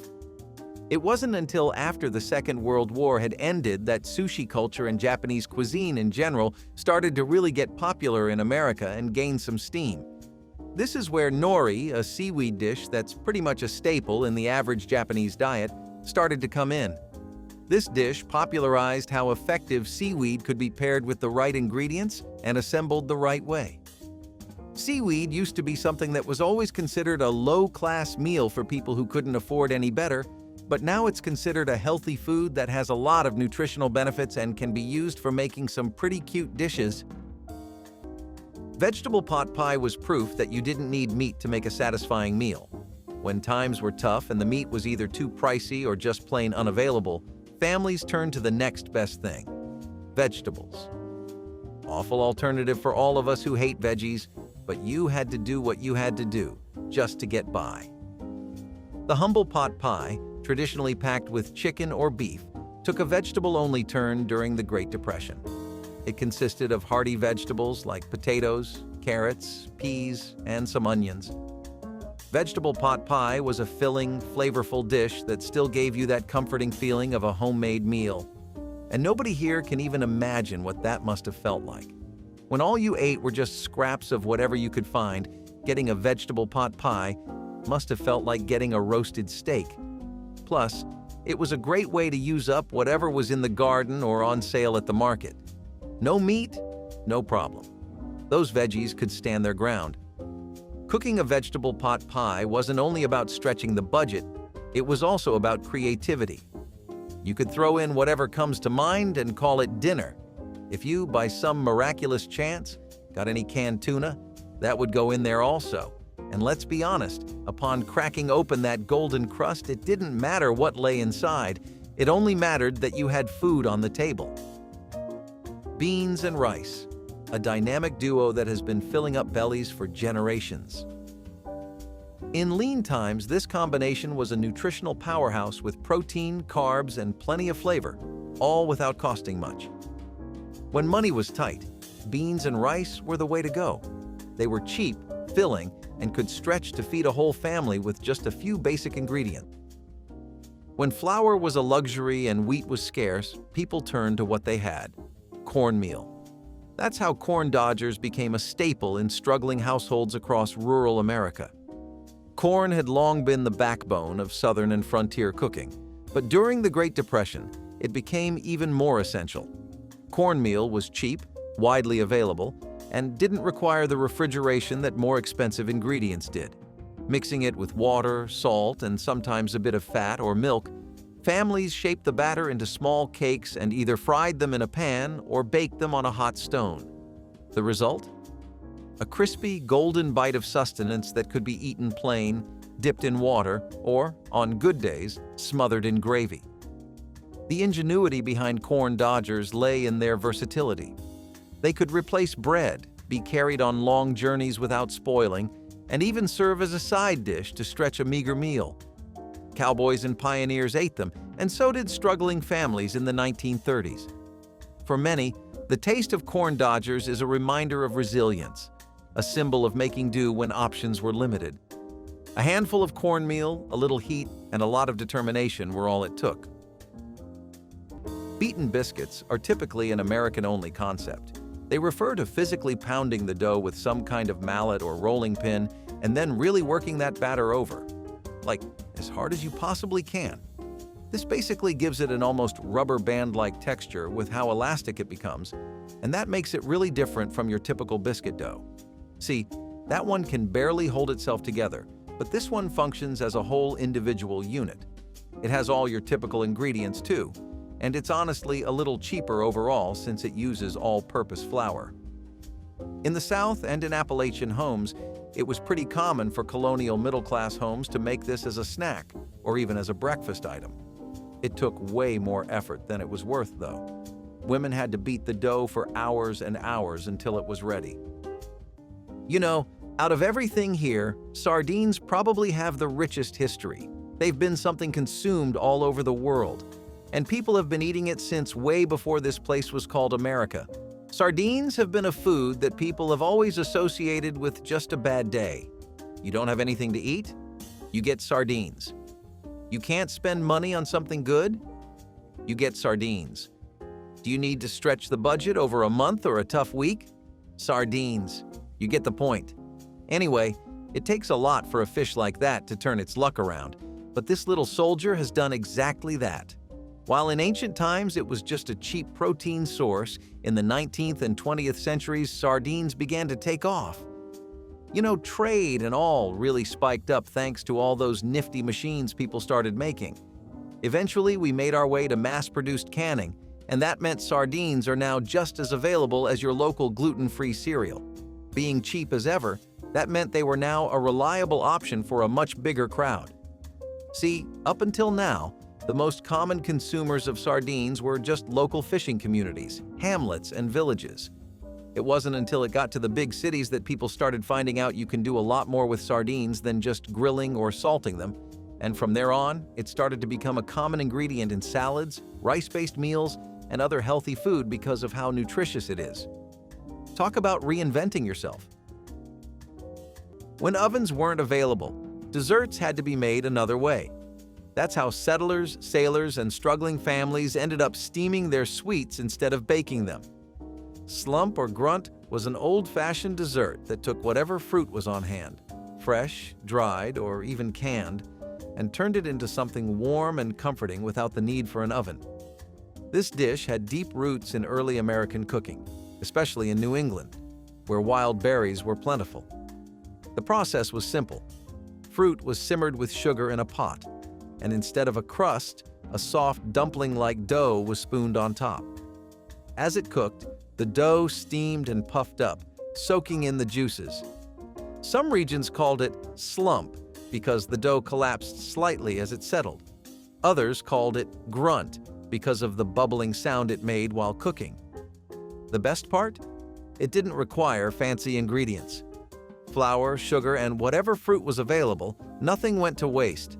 If berries were too expensive, apples, pears, or even rhubarb worked just as well. For those who grew up with it, slump or grunt wasn't just dessert. It was a reminder of how families made do with what they had, proving that even in hard times, a little sweetness could still be found. The French also made a significant contribution to delicious casseroles with the easy shepherd's pie. It was a meaty casserole traditionally made with lamb meat. Shepherd's pie has its roots in British cuisine. The name shepherd's pie specifically refers to the use of lamb, while cottage pie is used when beef is the main ingredient. This one was an easy one to make as it didn't require hours of preparation. The dish became popular in the UK during the 19th century, particularly after the introduction of potatoes in the late 18th century. This one was used for meal prep, as it was great for making ahead and freezing. It was known as hachis parmentier in French cuisine, but different countries came up with their own version of the shepherd's pie.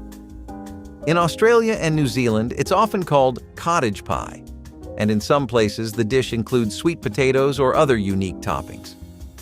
Quinoa is really something we've gotten used to, haven't we? But it didn't always used to be that way.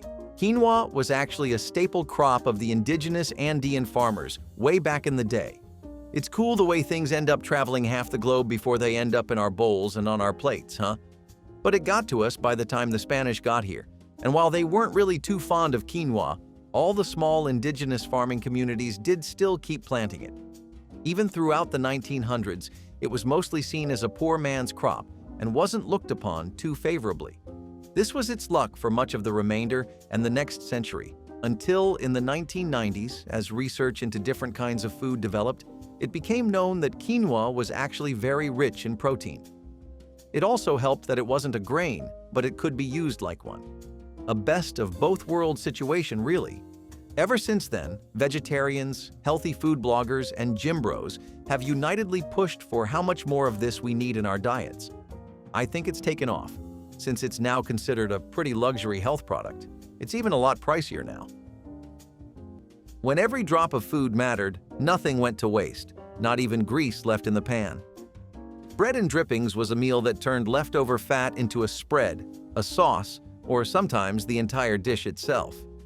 Drippings came from whatever meat a family could afford: bacon, sausage, or even a well-stretched roast. After cooking, the leftover grease was saved in a jar, waiting for its next use.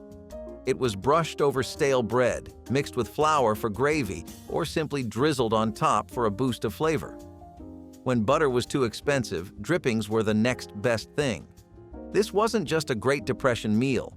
It had been a staple in working-class kitchens for centuries, from European peasant dishes to Southern farmhouses. The idea was simple.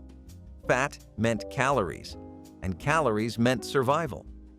In the toughest times, bread dipped in warm drippings was the difference between going to bed full or hungry. Today it might seem like a forgotten relic of harder times, but for those who ate it, bread and drippings was proof that even the simplest meals could bring warmth and comfort. Moving on to something more concrete, Johnny cakes. They could be whatever your heart desired: a main dish, a side dish, something sweet or something salty. They were true soldiers during the tough times. These cornmeal-based pancakes were a lifesaver for families looking to stretch their budgets. With just a few basic ingredients, cornmeal, water, and maybe a dash of salt if you were feeling fancy, You could whip up a batch of Johnny cakes that kept everyone fed without having to pull a bank job. Bread was often too expensive or hard to come by. Johnny cakes were the affordable alternative that could be made from cornmeal, which was widely available and cheap. These little golden cakes were versatile too. You could eat them plain, or drizzled with syrup if you were lucky to have it lying around the house. Johnny cakes were filling and could hold their own as the main course or side dish. Some people might say that they were a bit bland, but what did you expect? A gourmet meal in those times? Johnny cakes were the epitome of resourcefulness. Just cornmeal and water mixed together and fried up on a hot griddle. Simple? Yes. But when you're trying to make every penny count, Johnny cakes got the job done and kept hunger away. Mock chicken legs, a true culinary illusion of the Great Depression. When actual chicken legs were too expensive to buy, people had to get creative, crafting drumsticks out of inexpensive cuts of meat like pork or veal and shaping them to look like the real thing. These so-called legs were then breaded, fried, or baked and served up with high hopes that no one would notice the difference. And honestly, in times as hard as those, nobody even cared which meat they were having, as long as it tasted good and filled you up. The beauty of mock chicken legs is that for a split second, you would forget that it wasn't an actual chicken leg on your plate, rather something that resembled one. It was a brilliant way for families to serve something that felt like a treat without the high cost. Plus, let's give a shout out to all those women who shaped that meat to look like a drumstick. That takes a certain level of dedication. It's a testament to how far people were willing to go to make ends meet while still putting something fun on the table. Mock chicken legs became household favorites, proving that with a little creativity in the kitchen, you could really stretch that budget. Divinity Candy, for example, is this wonderful nougat that's made out of the simplest ingredients ever and just enough vanilla to make your day. It's light, airy, and pretty flavorful, and it makes a lot of use of a 20th century classic. Corn syrup was something that the country couldn't live without, and that was largely because of how popular it got during the wartime period. Divinity Candy is made out of a meringue that has an egg white base, and it involves beating those eggs and mixing them in with the syrup until you get this really glossy mix. After you've gotten the right consistency, and that's really critical here, you just pipe it onto some good wax paper and let it set and cool. It's crunchy since it uses pecans, but every bite really has a lot of sweet and warm flavors to it, which makes the overall experience absolutely amazing. It's the perfect thing to eat after a big barbecue platter or something that really takes your digestive system for a spin. Blue crab was a really common and affordable food for a lot of coastal communities. It has become a sought-after item in places like Maryland and Louisiana and the Carolinas. But how did it get here? Blue crab was considered an everyday coastal food that was abundant among fish markets and fishermen. You would go take a walk along the East Coast and the Gulf Coast, and all you would ever see is a seemingly endless supply of blue crab that would never really go down either. For a lot of working-class families, this was a staple protein that was really helping them get through the day, while also making sure they were meeting their nutrition needs. Now, the labor process here was really hard. It took a lot to make blue crab, and cracking blue crabs to get the different kinds of meat was really time-consuming. It meant that they were less desirable for other consumers who basically would prefer lobster or oysters, especially the rich kind. They were really cheap and they weren't ever given away in fishing towns. People made use of everything they could, mostly because they were so available, you know? While you would think that would mean that people would essentially always sell the excess fish, they would actually just stock up on it for winters and consume it. Blue crab started to become expensive thanks to the rise of commercial fishing and a lot of environmental work that had risen in the Chesapeake Bay. Blue crab populations were starting to decline really sharply, and it became a thing of national concern. That and the high labor cost meant that blue crab was starting to get really pricey. There was a time when a sandwich didn't mean deli meats or fancy spreads. It meant whatever you had on hand, sometimes just 2 slices of bread and a few desperate ingredients. That's how onion and ketchup sandwiches became a meal. During the Great Depression, fresh vegetables were scarce, but onions were cheap and stored well. Ketchup, often considered a condiment today, was one of the few affordable ways to add a little flavor to otherwise bland meals. Put them together between slices of bread, and it became a poor man's sandwich, sweet, tangy, and just sharp enough to remind you it wasn't quite a meal, but it would do. There was ingenuity behind this simple combination. Ketchup, made mostly of tomatoes and vinegar, gave a touch of acidity and sweetness, while onions provided a crunch and some much-needed bite. For many, this wasn't just a makeshift meal, it was a way to stretch ingredients when grocery money had run dry. Some families added salt and pepper for extra taste, while others toasted the bread to make it feel more substantial. For those who ate them, onion and ketchup sandwiches were a symbol of making do, of finding a way to put something between two slices of bread when times were at their hardest. Sourdough actually has been through the ringer a few times, so it started out being the preferred bread, but it went through a decline over the 1900s thanks to industrialized bread and commercial yeast taking over. Fast-acting yeast was so accessible, and it meant that not only was bread making a lot easier and a lot quicker thanks to this, but that wasn't all. One of the biggest benefits of industrialized bread making was that they got the formula on lock. With sourdough, you had like 7 loaves out of 10 on a good day that would be sellable. With industrialized baking, all of them were ready to be sat on a shelf. Now, the artisans wouldn't really take this just laying down, right? No, they decide if the opponent is doubling down, so will they. They brought back artisan baking in the 1980s and 1990s with a really creative spin that was focusing on how artisan bread is rustic, personalized, authentic, and how you can get a bread experience you will never find on the shelves of any store in America. San Francisco was one of the hubs for this boom. They had a place called Boudin there that became famous for bringing back San Francisco-style sourdough. They successfully rebranded it as this artistic bread that's for real lovers, and that drew a lot of people back in, rich and otherwise. During the Great Depression, breakfast wasn't always bacon and eggs. Sometimes it was just a cup of weak coffee poured over stale bread. Depression-era coffee soup was a resourceful way to stretch both food and money, because when every penny counted, nothing was wasted. Coffee was cheap, especially if it was brewed weak and reused multiple times. Families would stretch a single pot for days, reheating it and adding water until it barely resembled coffee at all. When milk or cream was too expensive, this warm, slightly bitter broth was used to soften day-old bread or crackers, transforming them into an improvised meal. Some families added a sprinkle of sugar if they had it, while others used a dab of butter for extra richness.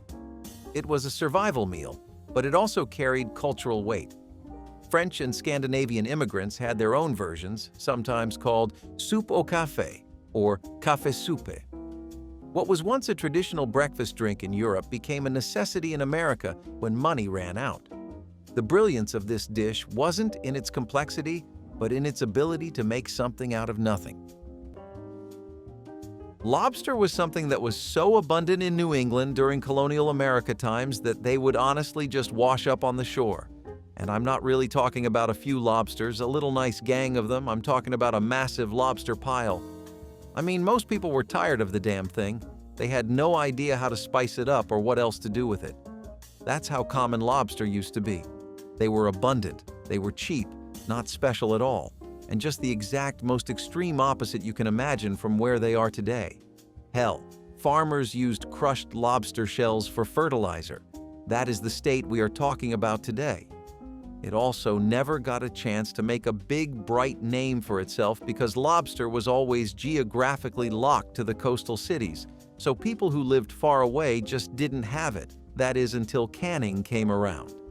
Now, canning made lobster a lot more accessible, to the point it became a shelf stable. And then came railroads in the 1800s that meant that people were able to trade lobster with inland cities like New York. And of course, the rich saw a new toy, and this was one they could dress up all pretty and everything too. Despite the prices of white sugar dropping as a whole after the First World War, leading molasses to decline in popularity, they made a strong comeback as the engine fueled a great batch of molasses cookies.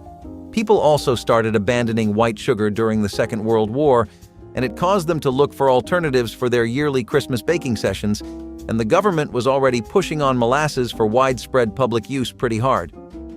Eventually, people saw the value, and the ones that did not have to because it was so much cheaper to get molasses than any other ingredient. That, along with some sorghum syrup, meant that people could still enjoy a fresh batch of hot cookies and warm milk to welcome the winter. It might not seem like much, but maintaining tiny traditions like that meant a lot to people and kept their spirits going as the days got harder and costlier.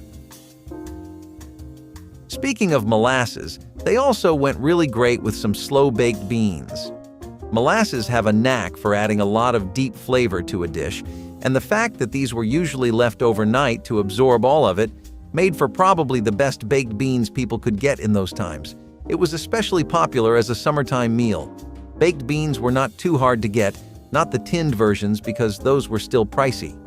Once you had some, you would just leave them in water to soften, and then the beans would be baked for 8 hours straight overnight. Making it was a whole day, literally. But once you were done with the prep work, it was all just a waiting game. And this was one time where being patient really paid off. When grocery money ran low, dinner didn't always come from the store. It came from the backyard. Dandelion greens and bacon fat was a meal born out of necessity, turning what many saw as a useless weed into a life-saving dish. Dandelions had long been a part of foraged diets, especially in rural areas where wild greens were free and packed with nutrients. The leaves were slightly bitter, but that's where bacon fat came in. A spoonful of leftover grease, saved from a previous meal, was melted down and drizzled over the greens, softening their bite and adding much-needed richness. A splash of vinegar or a pinch of salt helped balance the flavors, making it a dish that felt more substantial than its ingredients suggested. Foraging wasn't just a survival skill, it was a tradition. Families who lived through hard times knew how to turn the land into a resource, finding food where others saw nothing. During the Great Depression and wartime rationing, this simple dish meant the difference between going hungry and getting by. Cheese and potatoes are like a match made in heaven, and Grandma's cheesy, scalloped potatoes was straight out of any cheese lover's dream. So this casserole tastes even better than it looked, and let me tell you, it looked finger-licking delicious. The term scalloped comes from the French word escalope, which originally referred to thin slices of meat. However, in the case of scalloped potatoes, it refers to the thinly sliced potatoes used in the dish.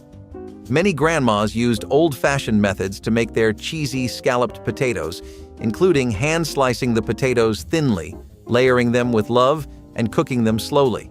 Some even added secret ingredients they swear by, like a dash of nutmeg, a hint of garlic, or even a sprinkle of paprika for added flavor. The best part about this one was its crispy crust, and I'm sure you remember fighting all your siblings for the bigger chunk of it. This dish wasn't only tasty, but was also practical.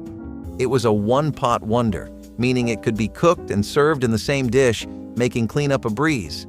I'm sure Grandma loved it. As far as everyday meals go, it gets pretty hard to outdo candied carrots if you're a middle-class home in the mid-1900s.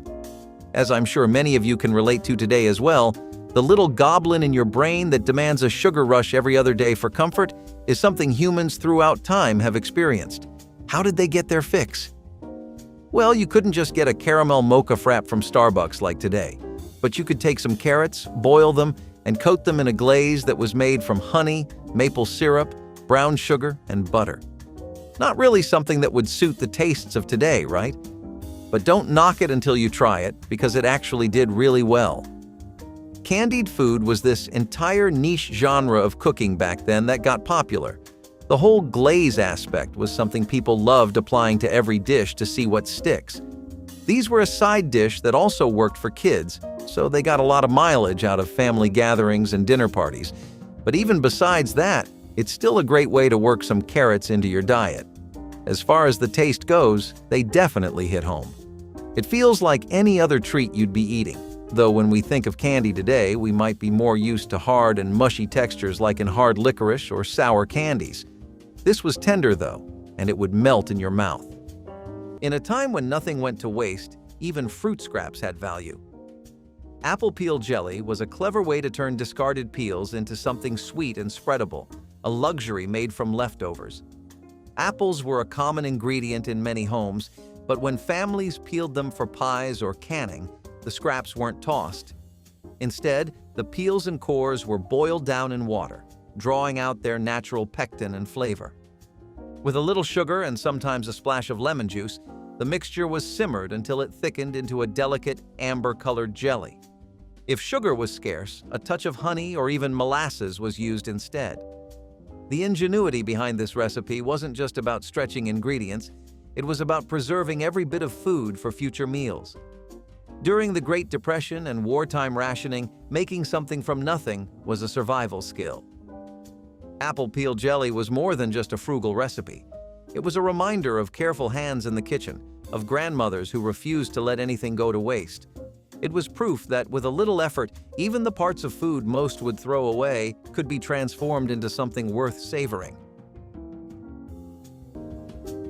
You might think that boiled animal hooves are something that only a survivalist would eat, and indeed, during the Dust Bowl, they were the only thing keeping some families going.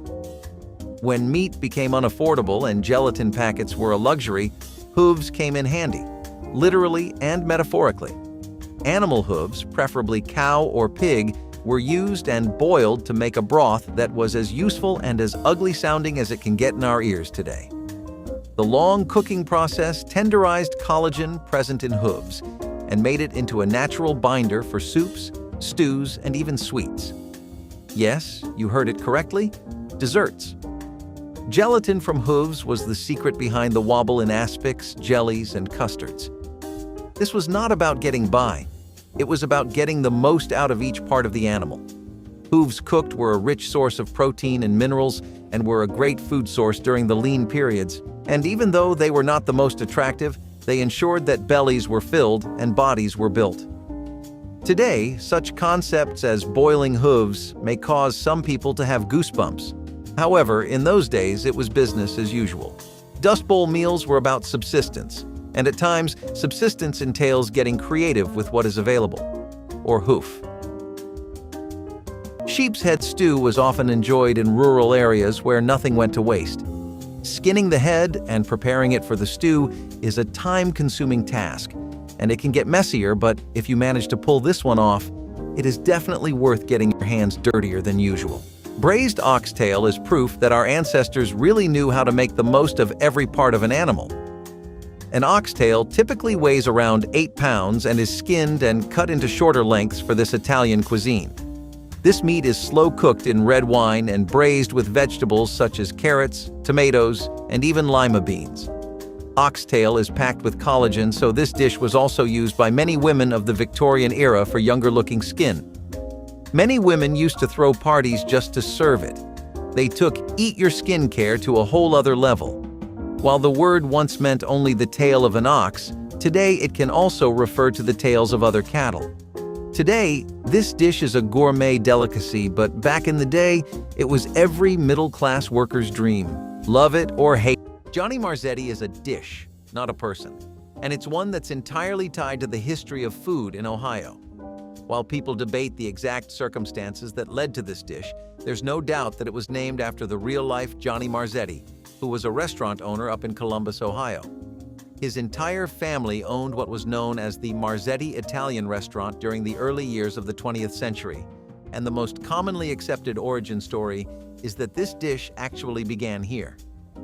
It was something so popular that people started to associate the Marzetti name with it, and it was their best-selling pasta. What people don't know for sure is whether the dish was something that just caught a catchy name or whether it was Johnny Marzetti's magnum opus. All we do know is that around the 1950s and 60s, you started hearing this name a lot more commonly. In the Midwest regions, it was known for being on school lunch menus and for its ability to feed an entire busy family with almost no effort. It's not a part of our dinner tables anymore, and I don't know about you, but a lot of people want to keep it this way. Can you imagine Thanksgiving without your grandma's famous turkey roast? Well, back in the day, roast goose was the traditional holiday dish. It was cooked using dry heat with hot air enveloping it evenly on all sides. Now, this is a dish I can get behind. Juicy, crispy skin, tender meat, and a flavorful stuffing. What's not to love? This dish was normally served with plum sauce to augment its flavor. It was particularly popular in England, where it was often served with applesauce and bread sauce instead. In Guangdong and Hong Kong, roast goose was a variety of siu mei, or roasted meat dishes, within Cantonese cuisine. It was made by roasting geese with seasoning, often in a charcoal furnace at high temperatures. This dinner isn't common anymore, but with a little effort, you can still find fresh goose and recreate this classic dish at home. When the Great Depression left families scrambling for affordable meals, one dish became a staple in relief kitchens and struggling households. Hoover stew wasn't about fine dining. It was about making whatever was available stretch as far as possible. Named after President Herbert Hoover, who took much of the blame for the economic collapse, this dish was a mix of government-rationed ingredients and whatever scraps were on hand. The base was cheap: elbow macaroni boiled until soft, mixed with canned tomatoes, beans, and the occasional slice of hot dog. If a family was lucky, they might have added a few extra vegetables, but more often than not, this stew was about using what little they had. There was no set recipe. Some households made it thinner, stretching the broth to serve more people. Others loaded it up with starch to make it more filling. It was often served in soup kitchens, where large pots of it kept desperate families from going hungry. Hoover stew was a reminder of tough times, of stretching every dollar, and of meals that weren't glamorous but got the job done. And in a strange way, it became proof that even in hardship, people found ways to make something out of nothing. Green bean casserole started out as a traditional Thanksgiving meal, but because of how much everyone loved it, it soon became a year-round delicacy. This one was also created as a creative way to market Campbell's cream of mushroom soup. When canned soups first hit the food aisle at grocery stores, many people were skeptical about them. Introducing new recipes was a way of encouraging people to add them to their daily meals, and Grandma really followed through with this one. The original recipe, known as the green bean bake, was developed by Dorcas Riley, a home economist at Campbell's. It combined green beans, cream of mushroom soup, and fried onions, and it was published in the company's recipe booklet. Our sweet old grandmas decided to make this one better by adding their own twists to the original recipe. Although traditionally rich and creamy, there were lighter versions of green bean casserole that used lower-fat ingredients or alternative toppings to make it healthier. Staying on the theme of no waste or zero waste, whatever you prefer to call it, we've got ourselves split pea soup with ham. When money was tight and meat was a luxury, even the humble ham bone found new life as the star of this hearty dish. Toss it into a pot of split peas, and you've got yourself a soup that could feed the whole family for days. The magic of the soup wasn't in the peas, but in the leftover ham bone, which gave the soup that smoky, rich flavor you could ask for without actually needing any meat. That right there is kitchen creativity at its finest, bringing out every bit of goodness out of something that might have otherwise been thrown away. As the peas simmer and break down, the ham bone starts working its magic and releases all the flavors into the broth. If you were one of the lucky ones, you would catch a few small bits of meat still clinging to it. But never mind if you didn't, the bone still did its job. Food waste wasn't an option when every scrap mattered. That's why even something as overlooked as potato peels had a purpose. Potato peels fried in fat took what most people would toss and turned it into a crispy, flavorful snack, or, on tougher days, a full meal. Potatoes were already a staple in struggling households. They were cheap, filling, and could last for months in storage. But the real ingenuity came in using the peels. Instead of discarding them, families saved the scraps and fried them in leftover bacon grease or lard until golden brown. A sprinkle of salt, if available, made them taste even better. Some even added vinegar for a tangy kick, mimicking the flavor of potato chips before they became a common snack.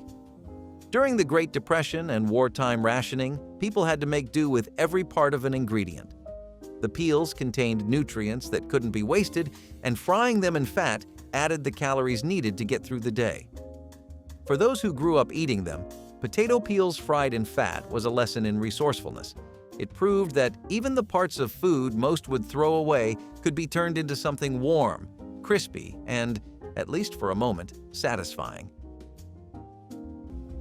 While the southern states were enjoying Tex-Mex cuisine, the northern states were all about Italian flavors, and baked ziti was a staple on the dinner table.